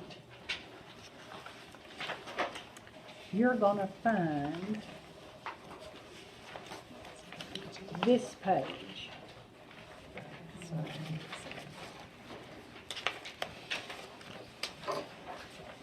Okay. Now, what I didn't tell you last week when we were doing the blood gases is arterial blood gases. Right here, you see it? Now, I like everything they said. Ari, that would be on session 2, the blood gases, Ari, session 2. But I like everything except the last thing they tell you on compensation. Additional analysis. I think theirs is confusing on compensation, fully, partial, and uncompensated. And so I don't mind any of the other, that's correct enough. Now, you know I don't go for pH being anything but 7.4, except when you're doing your compensation. Remember, I just want 7.4. When you're doing your fully compensated, partial compensated, then you do that range, you remember. So I do point that out because it's an okay area, except for that. I think it's too confusing to me. Their fully partial and uncompensated aspect. Now, if you need, they tell me, I hadn't pulled it up, but the last class I had, they were talking about resumes, and they said Google my perfect resume, and it tells you how to fix it up. My perfect resume. And so add that to your list, and let me know if you do it or see it, if it's that great. Now, let's go in the briefs. Let's go to labs, page 15.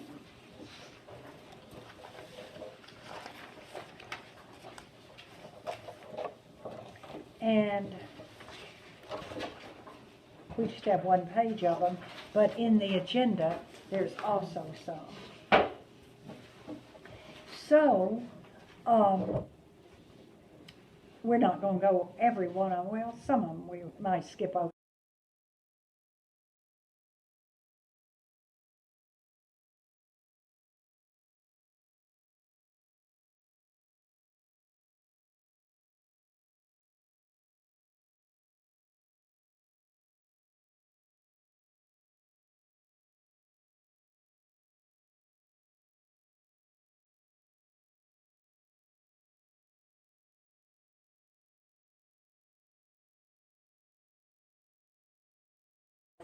But AFB, acid fast bacillus, is our TB indicator.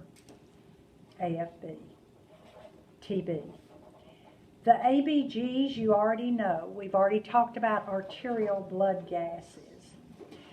Put on ice, send immediately to the lab for stat lab tests to run in 2 to 3 minutes. And I want you to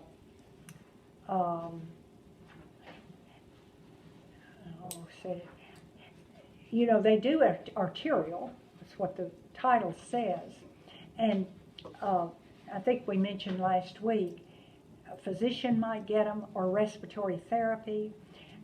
Maybe the intensive care nurses, some of them do them, but femoral arterial gases, only physicians, I think, do. Respiratory and nurses can get radial arterial gases. And, you know, that's one of those things that grown men will drop to their knees, that it hurts so bad. Oh, it's terrible. Have you had it done? No, but I've seen patients say, I oh, don't want to go. I know it. It's awful. I hadn't had it done either. I just seen plenty that drop to their knees. And it's called, it doesn't matter the name of the test, but in finding that artery, of course that's what you're finding when you take a pulse. And if you put pressure on it, your hand will turn white because you're cutting out the color. And then that's the way, I want to say it's the Wright's test, W-R-I-G-H-T, but don't quote me. But it is a test for finding that artery to do your blood gases. The next one is ALT, and you don't ever have to know that it stands for alanine aminotransferase. You do want to always know when something ends in an ASE, it is an enzyme. And this is an enzyme found primarily in the liver. ALT. It only rises. You and I have an ALT. See, I don't even have the norm down there because you don't need to know it. You'd find the norm on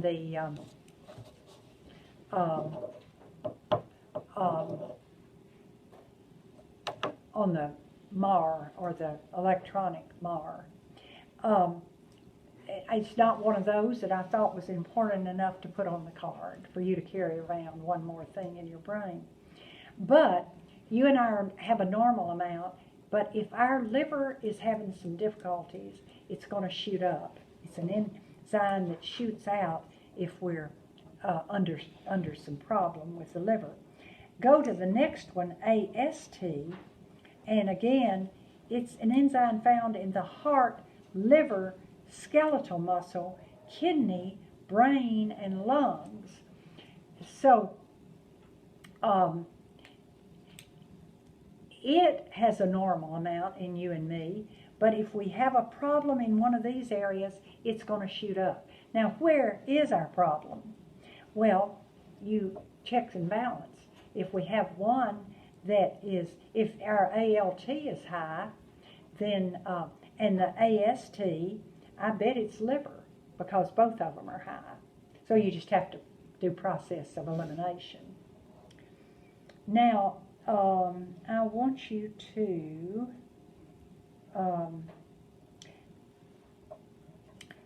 let me just see, just a minute. We'll go on. I'm not through with, I want to talk some more about those too. BMP, Basic Metabolic Panel. So turn to the back of the briefs and you see BMP, Basic Metabolic Panel, the back page, the very back page. You got it right?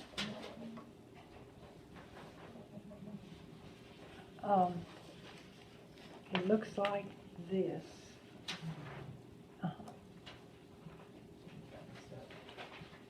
Anyway, BMP, go on down, and you've got sodium, potassium, chloride, CO2, glucose, BUN, and creatinine. And do you see, it didn't have it on there, they were the old names called SMA6, simultaneous multiple analysis. They've changed names. 1 tube of blood, earmarked BMP, is the electrolytes, glucose, BUN, and creatinine. Now, we know about glucose. BUN you know about, blood urea nitrogen. And creatinine is waste from protein. Now, it usually, if creatinine's high, we've got a problem with our kidney not filtering well. So BMP, Basic Metabolic Panel, there they are, 1, 2, 3, 4, 5, 6, 7, they've upped it to 7. But the last 3, or 1 or 2, may be different in each hospital. You'll always have the electrolytes. Now, of those, sodium is on your card. We want about 137 for normal. Potassium, we know from the card, 3.5 to 5. Chloride and CO2 I've never learned because I don't need to. Glucose, we know, is about, I don't know what your card says, 60 to 110 or something like that. What does it say? 60 to 110, fasting. And BUN, I learned it's 6 to 26. It's a little different there. Every place is a little different. You just need the ballpark. It's easier for me to say 6 to 26 for BUN. Creatinine, I want to say 0.5 to 1.5. What is it? 0.5 to 1.3. Okay, 0.5 to 1.3. And so those are some other than carbon dioxide and chloride. Now, we know partial CO2 for blood gases. Maybe the same thing on norm. So there's basic metabolic, 1 tube of blood. Now let's go to BNP. We already know is going to tell us if it's heart failure. You already know that. CMP, comprehensive or complete. Go to the back page again, and you see your complete or comprehensive metabolic panel. Drop down.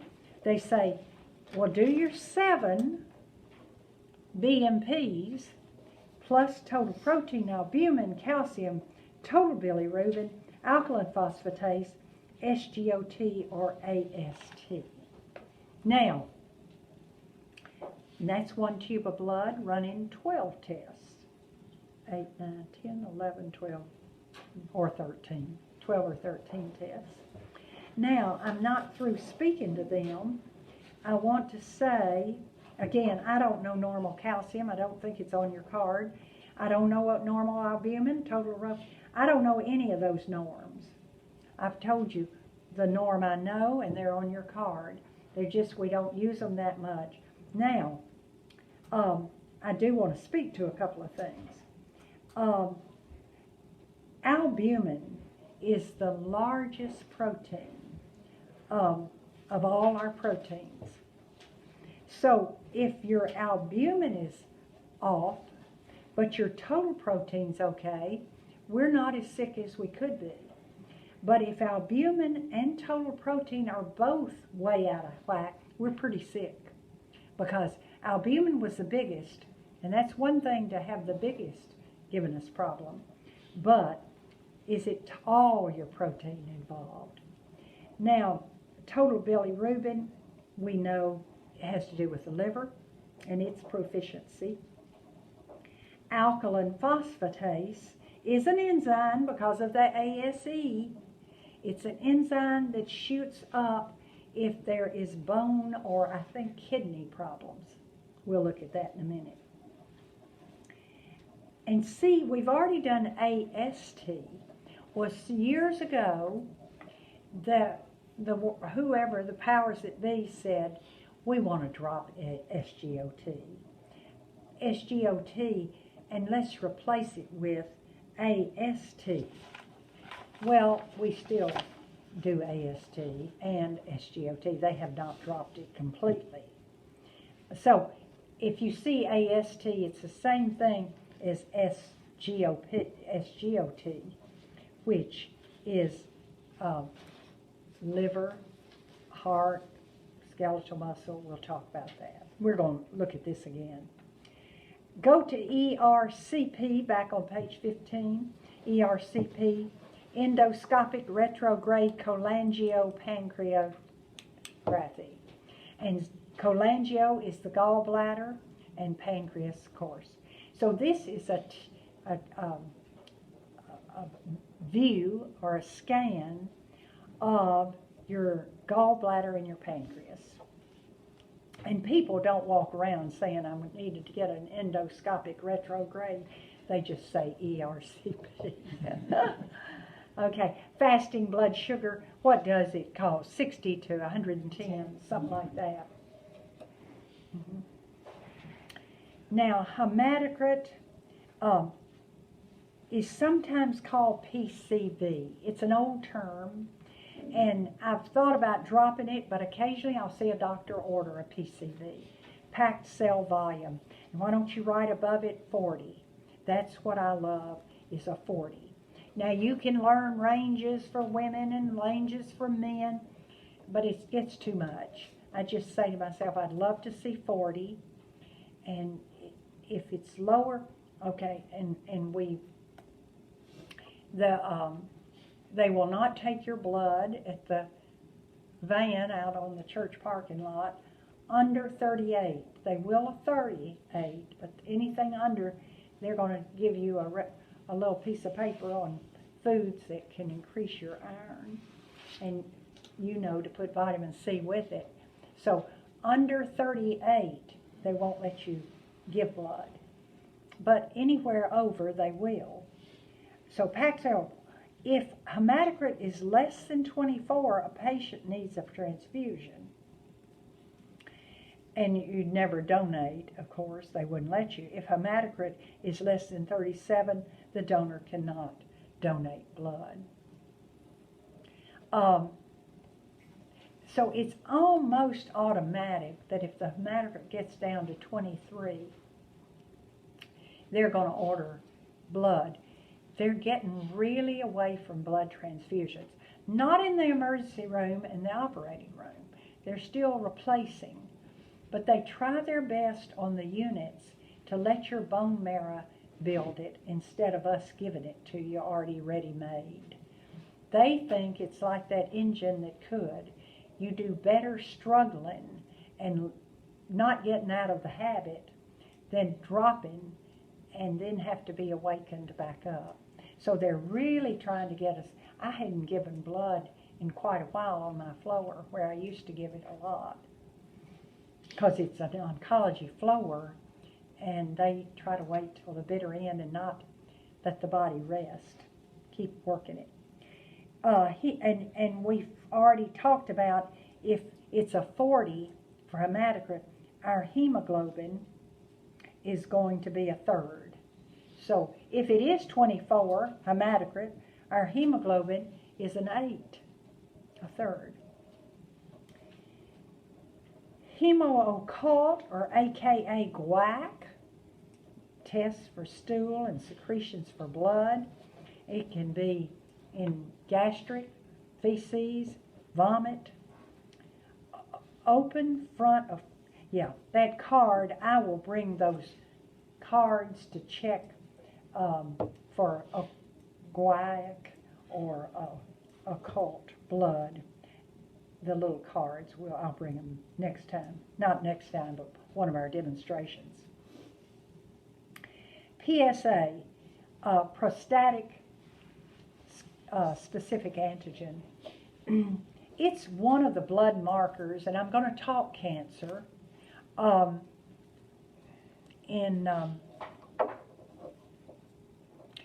going to, one day, we'll talk cancer. Not much. There's not a lot to talk about. I mean, it's big and it's huge, but we're not quite got it licked. But they add something, like today when we were in the unit and the patient mentioned he's going into adjuvant therapy, and we'll talk about that when we talk cancer. That's, when I say new, it's within 5 years, and that's new. But, that was Jimmy Carter, President Carter's life save, was his adjuvant therapy. So we'll talk about that, but they came up with blood markers years ago, that there were some markers in our blood that showed we had specific cancer in certain areas. And this is only one of them, the prostate. And I always remember it because it was probably one of the first ones, and it's 0 to 4. But if a patient's a smoker, it may be greater than 4, but if it's in double digits, it's probably cancer. If medicines can throw it a little, but when it starts getting above 9, it's probably cancer, your PSA of the prostate.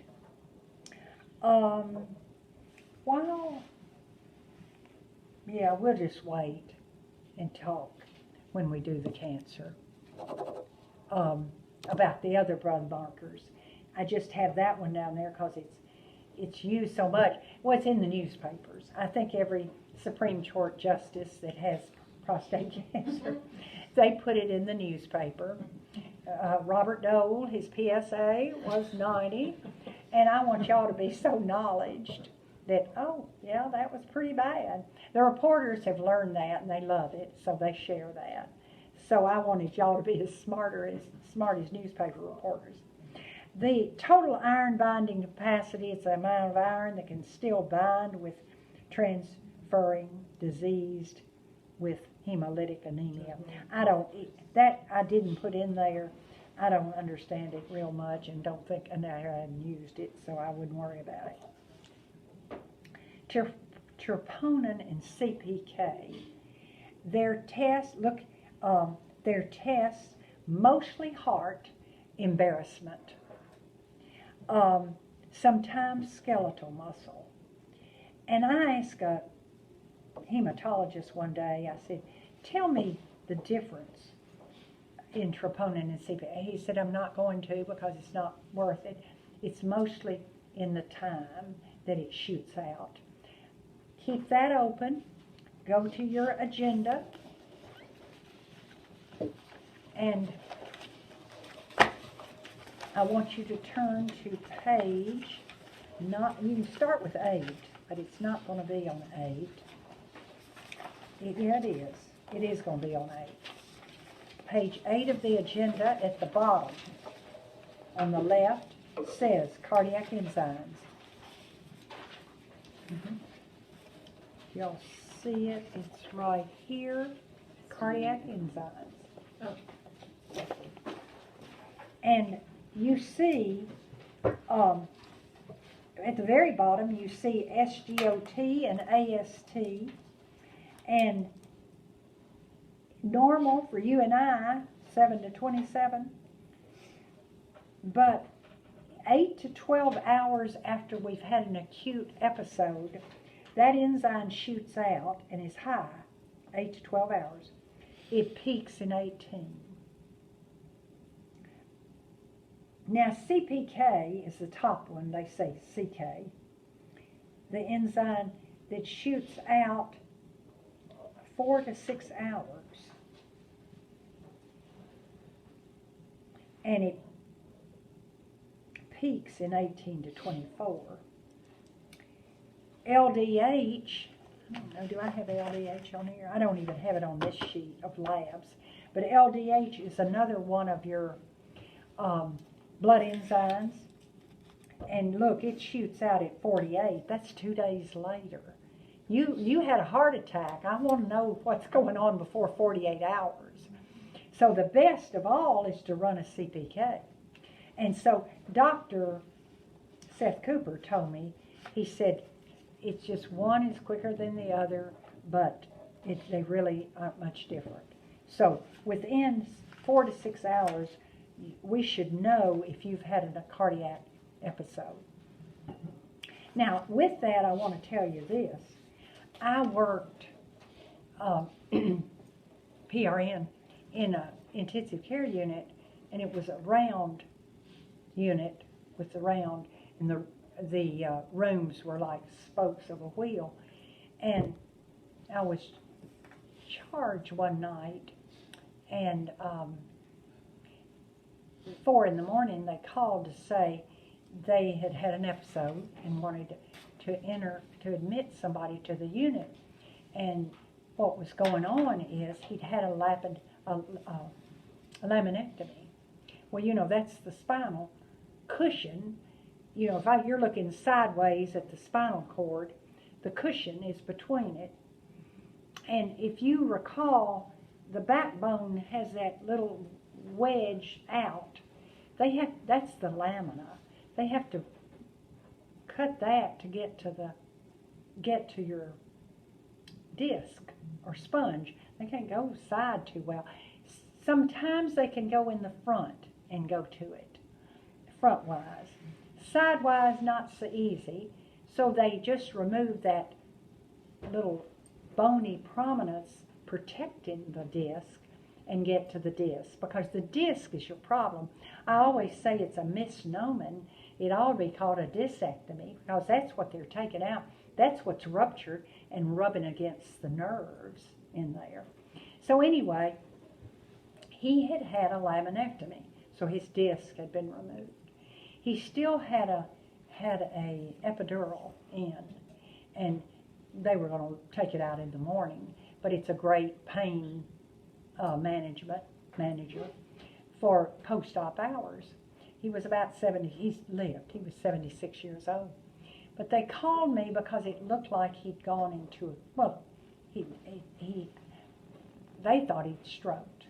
He'd either, you know, the word brain attack, CVA, stroke, whichever you want to use. And they felt he had, because it's 4 in the morning. When they went in, he's, you know, he's hemoplegic. I mean, he's hemoplesis. One side seems to be flaccid. So I went down to help bring him to the unit, and to be sure, he was not with us. He was drooling and didactic, and so I said something. I called his name, and he said, "Yes, ma'am." Raised his arms up, put them behind his head. Okay, this is not fitting the picture. So, but then he's back doing that. So we took him to the unit, and it didn't take but a minute for them to want to do a lumbar puncture to see if he's ruptured. What's going on? Is he bloody in his spinal column? And this is our problem. We've got a stroke, because usually a stroke will bleed through the spinal column. So they put him on his side. They do an LP. It's as clear as water. And so he's back, and he back laying down, and I will say real quickly, anesthesia took that epidural out before I even got to the floor. They say it wasn't an epidural causing that problem, but they got up in the middle of the night and got that thing out. So they were a little concerned. Well, the biggest concern is, did he swell back there? And his spinal column has swollen, and it's interfering and making him this way. But he was, at times, act like a stroke. He could not talk, except he said those clear words and raised both arms. So he did it one more time before I left at 7 in the morning.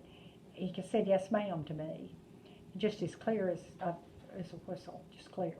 So that was one time. It was summer, so I worked back to back. Came back the next night, and I walked in the unit, and he's sitting up eating supper, watching TV, and I couldn't even put my stuff down for what's going on with him. And they said, well, we did every test known to man, and everything, because nothing fit.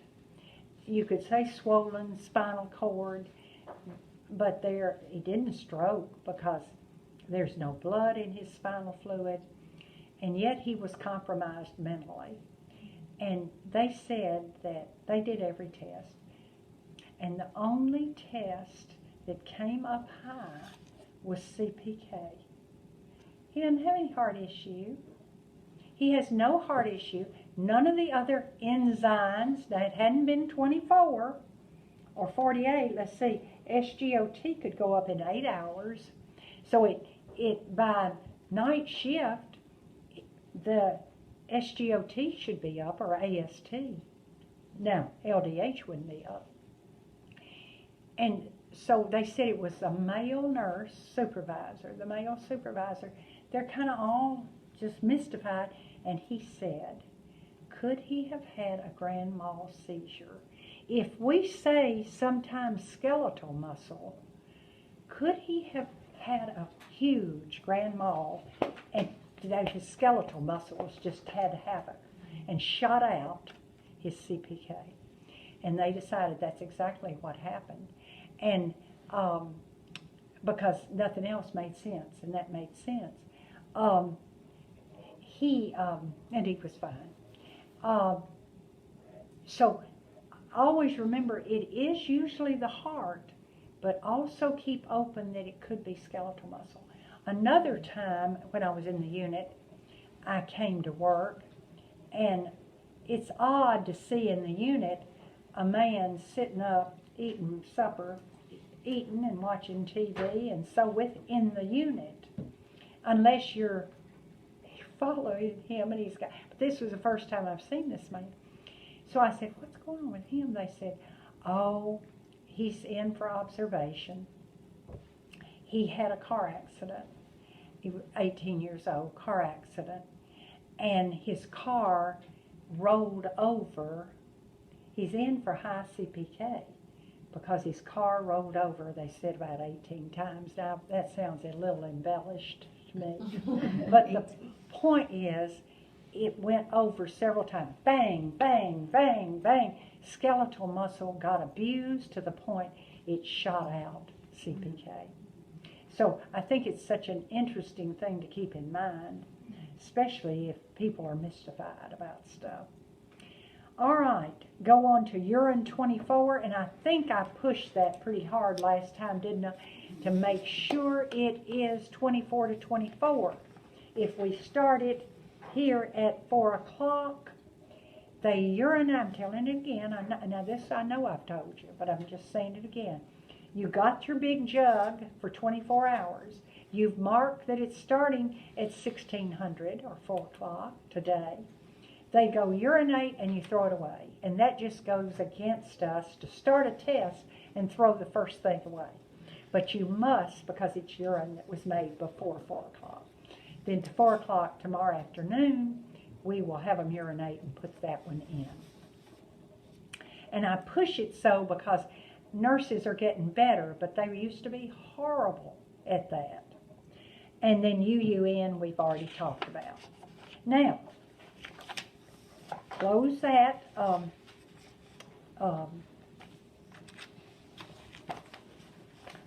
briefs, and let's go to the agenda.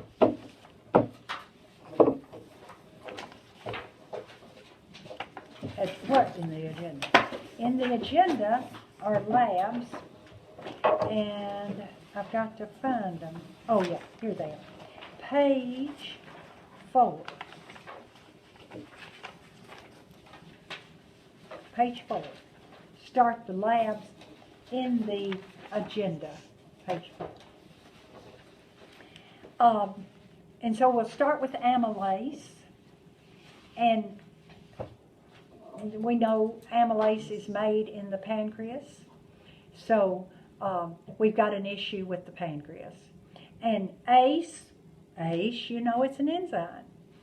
Now, the pancreas, and I'm doing it from memory, so I may not get them all right. You know, the pancreas is as big as your fist, and it's got the islets of Langerhans that are secreting insulin into the bloodstream. Every place else on the pancreas is secreting our 4 digestive enzymes, the biggest being amylase. And they secrete and go through a duct into our GI system. So the pancreas is like an apartment house, 2 type dwellings, one a little smaller than the other, and one empties to the ducts, the other empties into the bloodstream. Amylase is the biggest. The other, not that you need to know them, but we've got pepsin, lipase, amylase, and then there's another name they're using for 2 of them. There are 4 digestive enzymes. Pepsin, amylase, lipase, doesn't matter, but there are several to help us digest our food that are secreted. Now, amylase, the thing I want you to know about it, so you're so great if you see it, the telltale sign that you've got pancreatitis is high amylase, but they go into a fetal, well, they call it a Buddha position. It's the fetal position, but they never lie on their side. They lie on they're on their knees in a fetal position on their knees. They find it themselves, and it cuts down the pain. It doesn't erase it completely, but it really relieves them. When I worked in the emergency room at Parkland Hospital, I think I told you, every department in the emergency room, psych, peds, OB, major medicine, meaning diabetes and heart disease, major surgery, gunshot wound, broken limbs, minor medicine, stomachache, minor surgery, just little cuts that need. All those areas of the emergency room at Parkland Hospital had a doctor, a nurse, and a tech. And it was really a wonderful experience because in the morning you went to see where you were that day. And it was, that's why when I got my master's, I didn't want to settle on one because I was used to all of them and they were fun to know a little something. I'm not an authority in any of it, but I know a little about a lot of them. So, if I worked major medicine and the gurney came in and they were in that position, I went on and drew amylase, have it ready for the doctor. And I like to tell the stories. I think it's interesting. You're also, when you came in that morning and saw where you worked, if you were on triage, you were out at the where the ambulances come or where patients walk in the door. And an ambulance doesn't have to ask where to go. They go straight to major medicine or major surgery. But if it's anything else, you need to be quizzed because a stomach ache could be minor medicine or it could be pelvic inflammatory, PID, GYN, and that's an area. It could be appendicitis. That would be major surgery area. So you quiz them and see which area to put them in. They don't tar and feather you if you send them to the wrong place. They just re-triage them. So I was at triage desk. That was my assignment one morning. And so it was a slow day. We were in the basement, and you just have those windows. If you stand up, you can see out. So one of the clerks, because the clerks are there with you, got up to stretch, because we're just kind of waiting. And she's looking, and you can tell she's seeing something out the basement windows. And we said, "What do you see?" She said, "Well, I think we got a little activity." And we said, "What is it?" She said, "Well, it's not much because they're all walking. They got out of the car and they're walking, looking." And so she said, "Well, now wait a minute. I take that back. They're finding a gurney and pushing it over to somebody." And the person got up. So by now I stood up. And I saw him push the gurney over. A man that was walking, got on the gurney and immediately went into that position. So I knew he needed to be triaged to major medicine. And then they would draw the amylase, which is true. So it's your largest enzyme. And pancreatitis, while we're talking about it, it's just an inflamed very painful, they say. It used to be aggravated, well, it used to be, I mean, it still can be, but it's one of those things. Do you remember liver disease? Everybody rolled your eyes if you had cirrhosis. He's a slush. That's what everybody thought. Well, we know that's so wrong, and it was so judgmental and wrong. Same is true with pancreatitis. The first thought was, he's a slush. But we know now that triglycerides can shoot it up, and a lot of things can.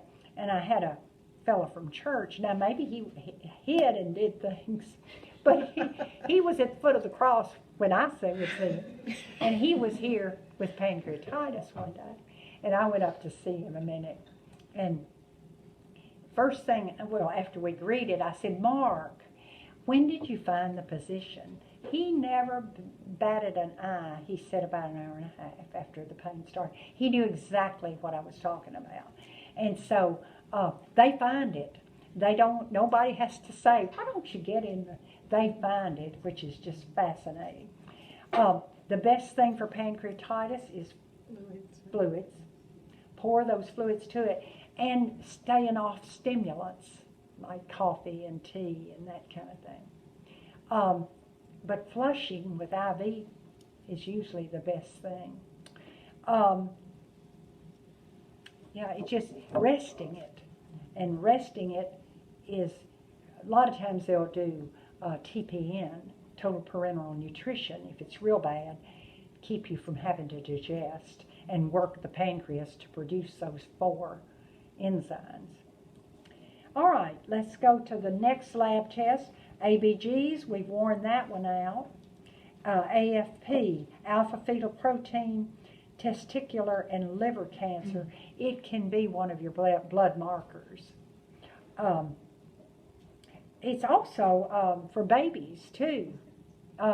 It's checked for their mental capacity or abilities, alpha fetoprotein. AGAP, imbalance of electrolytes, and that's, you notice it isn't on your card because I don't think it's that important. No, I don't. I can look at electrolytes and know.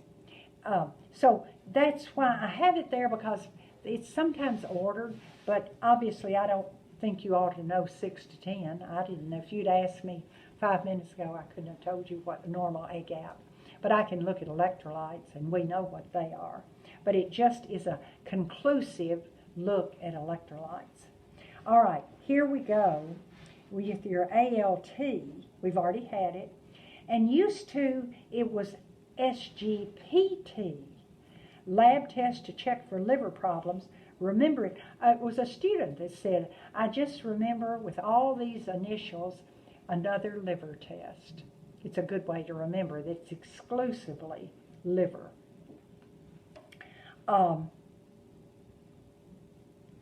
Now, so they have kind of dropped. I don't see SGPT out there. So they are keeping ALT. Now, I do still see a little bit of SGOT. But see, heart, skeletal muscle, and liver for AST. Bleeding time, we're not doing that so much as prothrombin, and we'll get to, don't worry about that one. Now, blood values, we're going to get into all that when we do hematology. And you know that's a YouTube. Ari, don't leave till I go over my films with you, YouTube. There's one on hematology. And have you heard it, Robin, yet? Yeah, but it's only 30 minutes. I think hematology is short. And shock kind of goes into that too. But glance at the blood cell values, hemoglobin, hematocrit, PCV, you already know is the same as hematocrit. And then we're going to go over when I talk to you about hematology. But you can always go to the YouTube on mine for hematology. But we're going to have I think I'm going to do it session 5. Not next time because it's demonstration. So go on over to page 5. And you see blood gas values. We've already been over it. And see, there's carbon dioxide, 35 to 45. I don't think carbon dioxide's on there. Is it on your card? Because I wonder, I guess it's the same, except this is arterial. And It's on here. is it 22 to 26? 35 to 45. Oh, yeah, 35 to 45. Yeah, then it is. Okay. Because I remember it for blood gases. I just didn't recall. All right, BMP, we already know it already. BNP, we already know that one. Now, the next one, down through CA 125 are markers. And if you want to just put a kind of a mark to show, they're all blood markers. And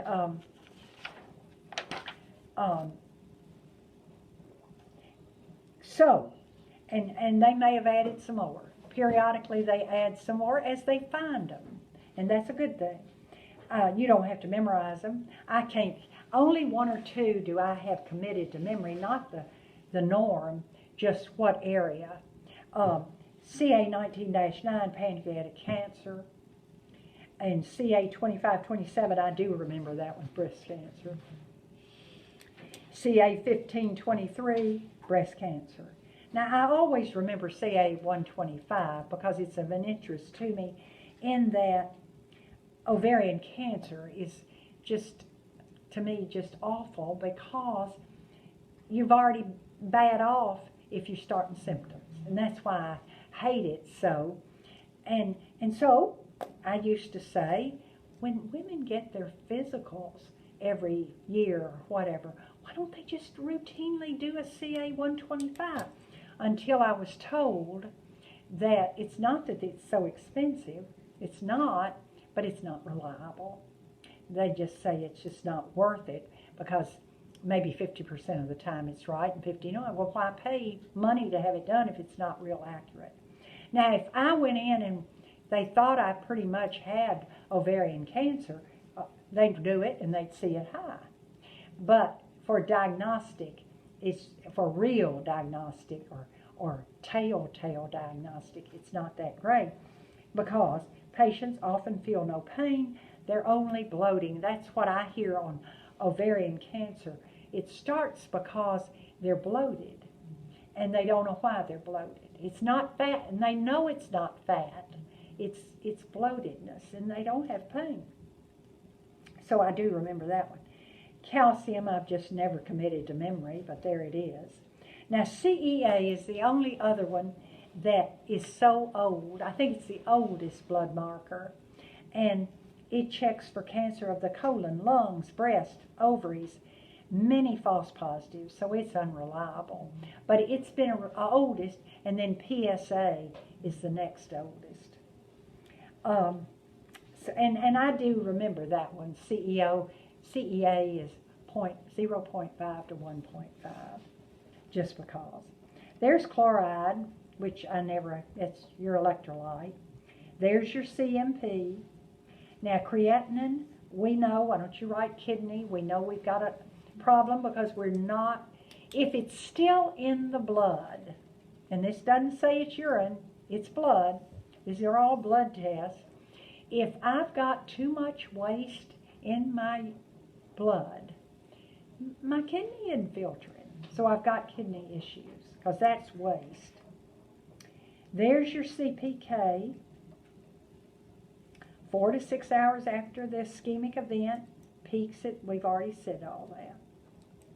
Now, D-dimer, I mostly want you just to know when you hear D-dimer, it has to do with coagulation.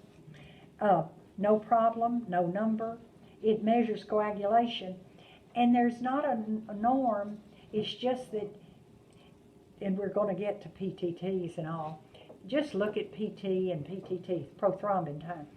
If they want a D-dimer, they'll say it's irregular or whatever.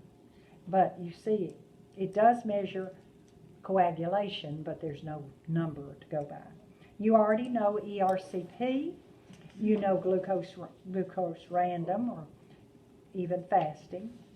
And then H1AC is the diet compliance of diabetics. We want a 6. And we're going to do diabetes on session 7.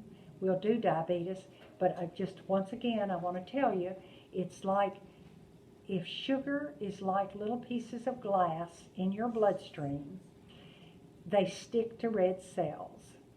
And the red cell lives 4 months and 120 days. So at the end of 90 days, they check to see how much. They don't want to do it 4 months because then they may have already died. They do it at 3 months, check the H1AC to see if the sugar has stuck to the red cells. There's no trick in it. You can't tell your doctor, don't know what in the world's wrong because my diet's been great. Wrong, that tells it all. There is no line. There is no false. H1AC is honest and tells you. All right, there's your hemo occult. We've already talked about that. Go to your next page. That's LDH. It doesn't look like LDH. Make it LDH. And again, it's 48 hours. That's your biggest thing. Peaks in 4 to 6 days. Why even do it? You know, really. Let me just do CPK and, you know. But it's their blood enzyme, another blood enzyme. And then INR. Now here we go. Look at INR, international ratio. Now drop your eyes down to PTT and PT. They're all coagulation. INR, PTT, PT. Now again, years ago, in my 52 years of nursing, they said, you know, we're going to drop PTT and PT and just go with one. And we even had a third one, Lee White clotting time, LWCT. We've at least dropped that one. They said, we're not going to do any but international ratio. So that if you go to Siberia, international ratio is the same as it is in Billings, Montana. Well, yeah, we're still doing PTTs and PTs. They did drop Lee White clotting time. So INR, notice I don't have any minutes, seconds, or anything, because we don't. It's just a 0.75 to 1.25. Now, where you study it, if it's low, it is a clotting. So if it's low, it's clotting too soon. If it's high, above 125, it's not clotting soon enough, and we're bleeding. So you do that with it. Go on and drop down to PTT. See, we got seconds there. Partial thromboplastin time. And so, again, if it's under 20, we're clotting too quickly. And we're going to get clots, maybe. So we may need some heparin. If we're clotting at 50 seconds, we're not clotting fast enough and we're going to bleed out. Or not bleed out, but bleed too much. And PTT is the same thing, prothrombin time, 10 seconds. And you just do that comparison. You have to talk to yourself. You have to say, okay, if the PTT is 10, whoa, I'm clotting early. So do that critical thinking. Potassium, we go back up to potassium, we already know. LDH, there it is again. How many times do we have to have it? But there it is. Sodium, 137. Potassium, we already know. There's your PSA again. SGOT, heart, skeletal muscle, liver, been replaced with AST. And then ALT, only liver. Wonder why sodium's there again, but there it is. Troponin, heart, skeletal. We know that already. And then urine specimens, if they've got a catheter, we want to clamp the tubing and collect it as fresh as we can, kind of where the catheter and the tubing join. There's usually a little spot for you to puncture in some way to get fresh urine out. We don't want it from the bag that's sitting there growing. Okay, well, here we go, beating that 24-hour urine to death. But you just see how much I believe in it. And then UUAs. Now, go to the next page. And this is just some highlights. You know, the print's small. It's mostly for you to think about the organs involved. So, the first 4 have to do with nutrition. Glucose we know, and we're going to talk diabetes, but we know it's sugar in the blood. We know what normal should be. We know the pancreas is the organ. Cholesterol, fat is broken down in the liver. So if it isn't breaking down, and we've got a lot of cholesterol, or it's not breaking down, the liver may be our issue.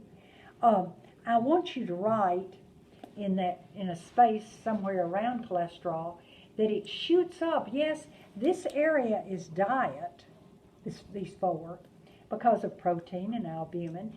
Diet is an issue, but cholesterol goes up for more than reasons than diet, and that's what I want you to write there. Lack of exercise, heredity, and stress, and then diet. My opinion is heredity and stress are about even on being top for shooting cholesterol. Diet, to me, is almost low. Exercise is low. I put the heredity and stress up there. I used to private duty a family, and she was compulsive, the wife, and personal trainer, diet, perfect diet, and yet her cholesterol was just sky high. And she'd say, I'm such a good girl, and it just keeps staying high. The woman was a knot of stress and nerves, plus her family all dropped dead at about 60 years of age of strokes and stuff. So she had both the genetic as well as her stress. I didn't tell her. I did tell her that stress can cause it, but you know, people don't much believe that. So you help public know cholesterol shoots up for other reasons than diet. And then we've already talked total protein and albumin, and you know that's liver because protein is broken down in the liver. The liver works so hard for us, and that's why I believe in milk thistle, because it's breaking down and detoxing and just working overtime. Bilirubin, liver, indicates integrity of the function and bowel drainage. Now, BUN and uric acid are waste products. We've already beat BUN to death. Well, uric acid is a byproduct of waste. And if it's high in our blood, it's not getting filtered. So, but what I do want you, by BUN under kidney function, I want you to put, if it's high over there where kidney, put an arrow up. So if your BUN is high, probably the kidney isn't filtering it. Now in the space second column where it says kidney function, put a down arrow. If it's low, it may be diet. You're not eating enough protein to break down enough nitrogen. Does that make sense to you? Yes. If you're dying, and you know, if you're dying of cancer and your appetite's down, that may be low. Your BUN may be low. It may be cells or destruction, and so you'd have a lot high. But think, if it's low, could it be diet? Uric acid, just please realize it's a byproduct of protein, but and you know, where it hurts at the lobe of the ear or the big toe with gout. Gout is your big, doesn't that even has that over there, that gouty arthritis in that fourth column. Gouty arthritis. And it mostly shows pain in the lobe of the ear or the big toe. And it's just because they're kind of your end points. Now, why the fingers, I don't know, but that's where it hurts. And the first thing is check on the diet. And I know a man that has terrible arthritis, gouty arthritis, because he loves steak, eats steak every night. And it's that protein, you know, we love animal protein, high quality protein. But in doing it, it's going to put out high waste too. So uric acid will cause gouty arthritis. I wish you would put over here at the very last column the drug allopurinol. A-L-L-O, allopurinol.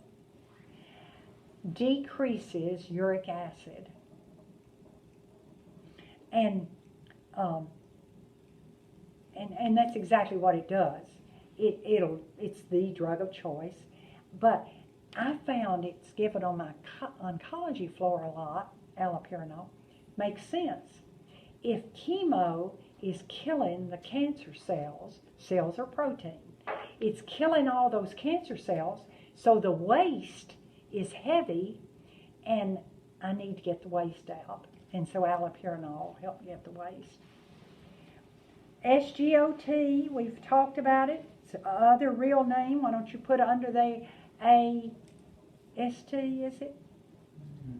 AST. And you see heart, liver, skeletal tissue. LDH, heart, liver, lungs, and kidneys. That means if they're embarrassed, if they've been impaired, it shoots out more than normal. Now, alkaline phosphatase, I told you bone and kidney. It's bone and liver. It's an enzyme that shoots out more than we need if there's a bone problem or liver. A lot of cancer of the bone, their alkaline phosphatase will be high. And then the last two, see, they're in categories: liver, kidneys, heart, liver. Then the last two are the parathyroid, is the organ, calcium and phosphate. Would you underline the word in the second column, inversely? Calcium and phosphate are inversely proportionate. And I'm going to talk about it in the endocrine, or if you watch the YouTube on the endocrine system. There are 4 parathyroid glands as big as raisins. They're on each side, 2 on each side of our thyroid, thus parathyroid. And they're right there. They don't belong to the thyroid. They're not doing anything for the thyroid. They just live there, para. And they govern our calcium levels. When in the endocrine system, when the brain or the hypothalamus recognizes that we don't have enough calcium in our blood, our bloodstream should have a certain amount of calcium. We just said how much. It's on that list of how much calcium our blood should have. When it reaches our computer part of the brain, which is the hypothalamus, the hypothalamus says, this is not enough. First off, your heart's going to go, but everything else is too. So it alerts the parathyroid, put out PTH, parathyroid hormone, and the parathyroid hormone goes out and gets calcium from our teeth and bones to get enough in our bloodstream, because it's our bloodstream that's going to feed our heart and keep it from going into arrhythmias. So calcium and phosphate are connected with the parathyroid, but it's to keep calcium right in our bloodstream. Now, I think, and I'm going to close session 3 for a few minutes. I will pick it up again to finish nutrition for session 3. Because it started. So, there was a technical glitch on the earlier part of this session 3. And it was at the nutrition aspect of the lecture. So I'm picking that part up and redoing the nutrition part. I don't know exactly when the technical problem happened, so there may be a little repetition, but again, repetition's the mother of learning, so there may be a little. On the nutrition part, I don't do a lot because everybody kind of has their ideas about religion, about nutrition and religion too. But if you would take your briefs, remember the briefs, and go to page 22, middle of the page, you see the nutrition part. And it's people's opinion. Now, the natural diuretic foods are listed there, and those are good, and that's true. Those foods are good natural diuretics. Now, the 21 healthiest foods, I don't remember where I got it, but you could pick up another publication, and they have 21 that they think are the healthiest. But it gives you an idea. And then the 10 best fruits, and these are in order of importance. And I think that's an interesting thing, that kiwi and guava are supposed to be the most nutritious fruits there are. And it's interesting to me that oranges are down the list. But they're all good, and that's somebody's list. But I am seeing guava and kiwi as the best nutrition fruits. Then the 10 best vegetables, again, in order of importance, and pretty much that is universal, that kale and spinach are all, mustard greens and turnip greens are all high, and kale is the top one. Go to page 23, power foods. Again, it's somebody's list, but they're good. You never go wrong with almonds and berries, blueberries. Just to remind you, strawberries are anything with a coating that has been exposed to insecticides, they're saying should be bought organic, and that strawberries should be bought organic. Bananas don't need to be, sweet potatoes don't need to be, anything that has had a coating that you may take off. Some people do eat the skin of potatoes, but the point is, if berries are exposed to insecticides and so forth, so there's questionable about berries, but strawberries, they really do say should be organic. Berries, you can if you don't want to. Of course, they have been exposed as well.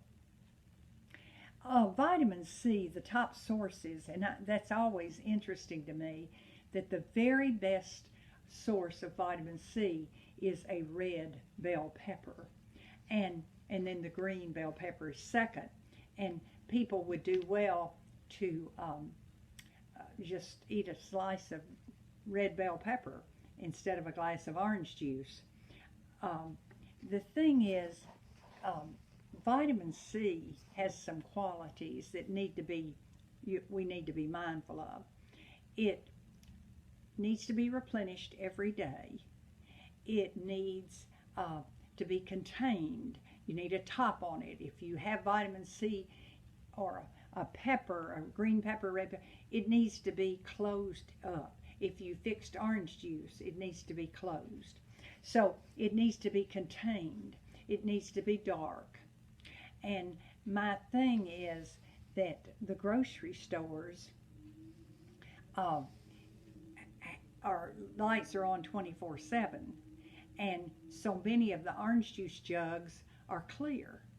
And so there they sit in the bright lights, and you might as well buy sweet juice, sweet water, because the vitamin C's gone. Light will kill vitamin C. So I always say, if I ever retire, that needs to be my crusade. Purity Dairy here in Nashville used to put their orange juice in a big gallon white non-clear jug, and then I guess it's expensive, and then they went to just the waxed quart non-clear containers. I called Purity and talked to them, and they thanked me for their call, and that was it. But the vitamin C is destroyed. I was telling somebody that, and they went straight to Kroger's, or that grocery store here in town, big chain, and told them that. And the manager said, "Oh yeah, I know that, but the consumer doesn't, and the consumer is who we treat or service." So that particular grocery chain, he knew that vitamin C is destroyed by the light, but this consumer doesn't.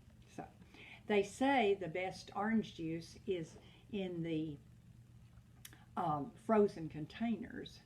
They've been exposed to very little light, and the frozen orange juices. I just think it's better to get your vitamin C elsewhere.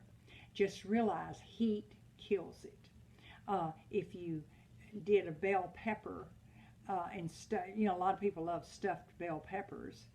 Well, once you have cooked them, the heat has killed them, but killed the vitamin C. Now it's still tasty, but you just do it for taste and not for any nutrition.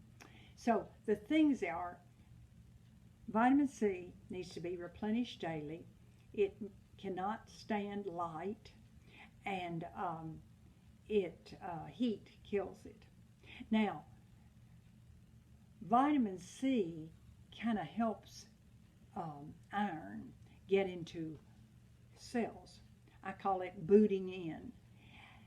Iron, best source of iron, last thing listed on page 23 under nutrition, dried fruits are one of the best sources of iron. Of course, you can get them in green vegetables too.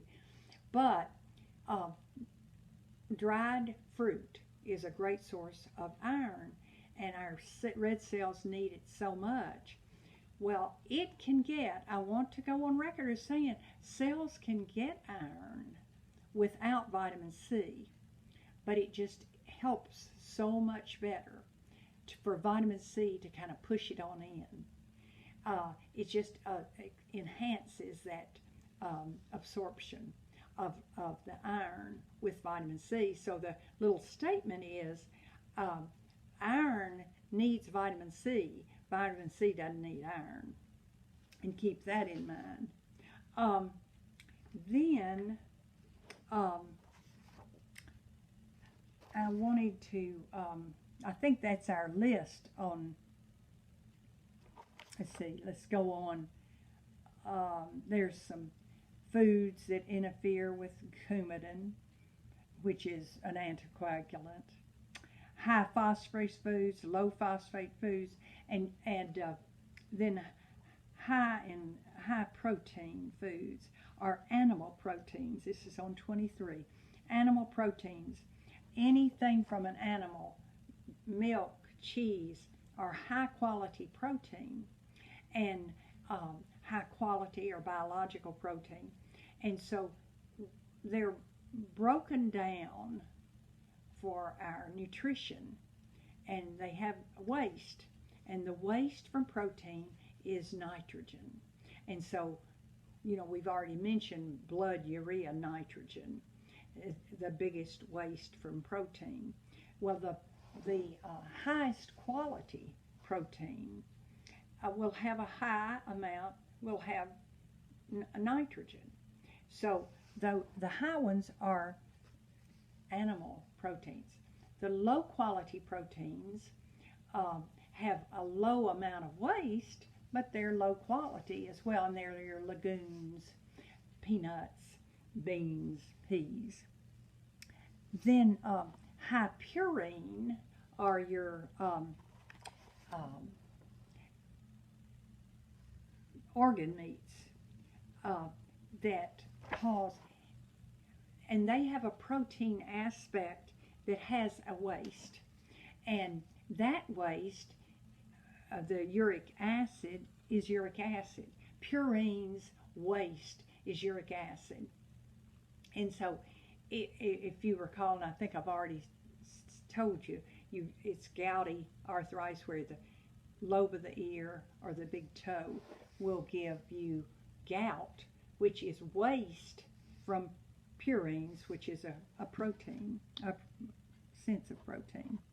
Salt in the diet, and salt, they say a teaspoon is all we need a day, and that's the 2 grams. A 2 gram sodium is 1 teaspoon, but they say we really get more than a teaspoon in our if we never pick up a salt shaker. In our soups and our chips and everything else we eat, we get a lot of salt, and we get more than that teaspoon. But when someone's on a 2 gram sodium diet, they are not to get more than a teaspoon. Some people say less than a teaspoon, but the point is never pick up a salt shaker. And that can be your patient teaching, is a 2 gram sodium is, don't buy anything that, buy things that have no salt added, and you're just about would make a 2 gram sodium. Also, sodium gets a bad rap for hypertension and other things, but the recent thought is that it is it's phosphate or potassium. It's potassium that is not balanced, so people don't get enough potassium, and that salt is a culprit if you don't get enough potassium. And of course, we know some good potassium is in orange juice or oranges or citrus and potatoes. And so they say if you can eat a lot of salt if you'll eat potassium to balance it.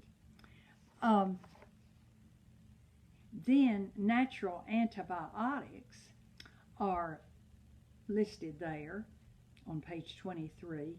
And then, of course, calcium. And calcium's important because 300 milligrams is a serving. And like a glass of milk is 300. And a serving is 300. And premenopausal, we need 1,200. Post, we need 1,500. But now, if you're one that believes in chewing a Tums, then you need to realize they're 500, and then extra strengths are 750. But your body can only absorb 500 milligrams in 5 hours. So you need to keep that in mind and take, if you're going to take 1,000 or 750, you take 750 in the morning and 750 at night. That 5 hour of absorption is in there, and that's written out, I think, on page 23. So at least 1,500, and of course you can get so much in your diet with green vegetables and so forth. Now I did want to speak to vegetarians, and I think you just have to study it. The vegetarians, the true ones, vegans, don't want anything, not even broth that has been beef or animal. And vegetarians can be as healthy as anybody, but I'm not one, and I don't study it that much, and I don't, in all my years, have seen that many patients that are. But it is a popular thing among some people, and they know it far better than you'd ever know it unless you are a vegetarian. I think that's all I wanted to say on nutrition. And refer to your notes, especially, I don't think there are any nutrition notes in the agenda, but they're in these briefs, page 22 and 23. And that is the end of session 3.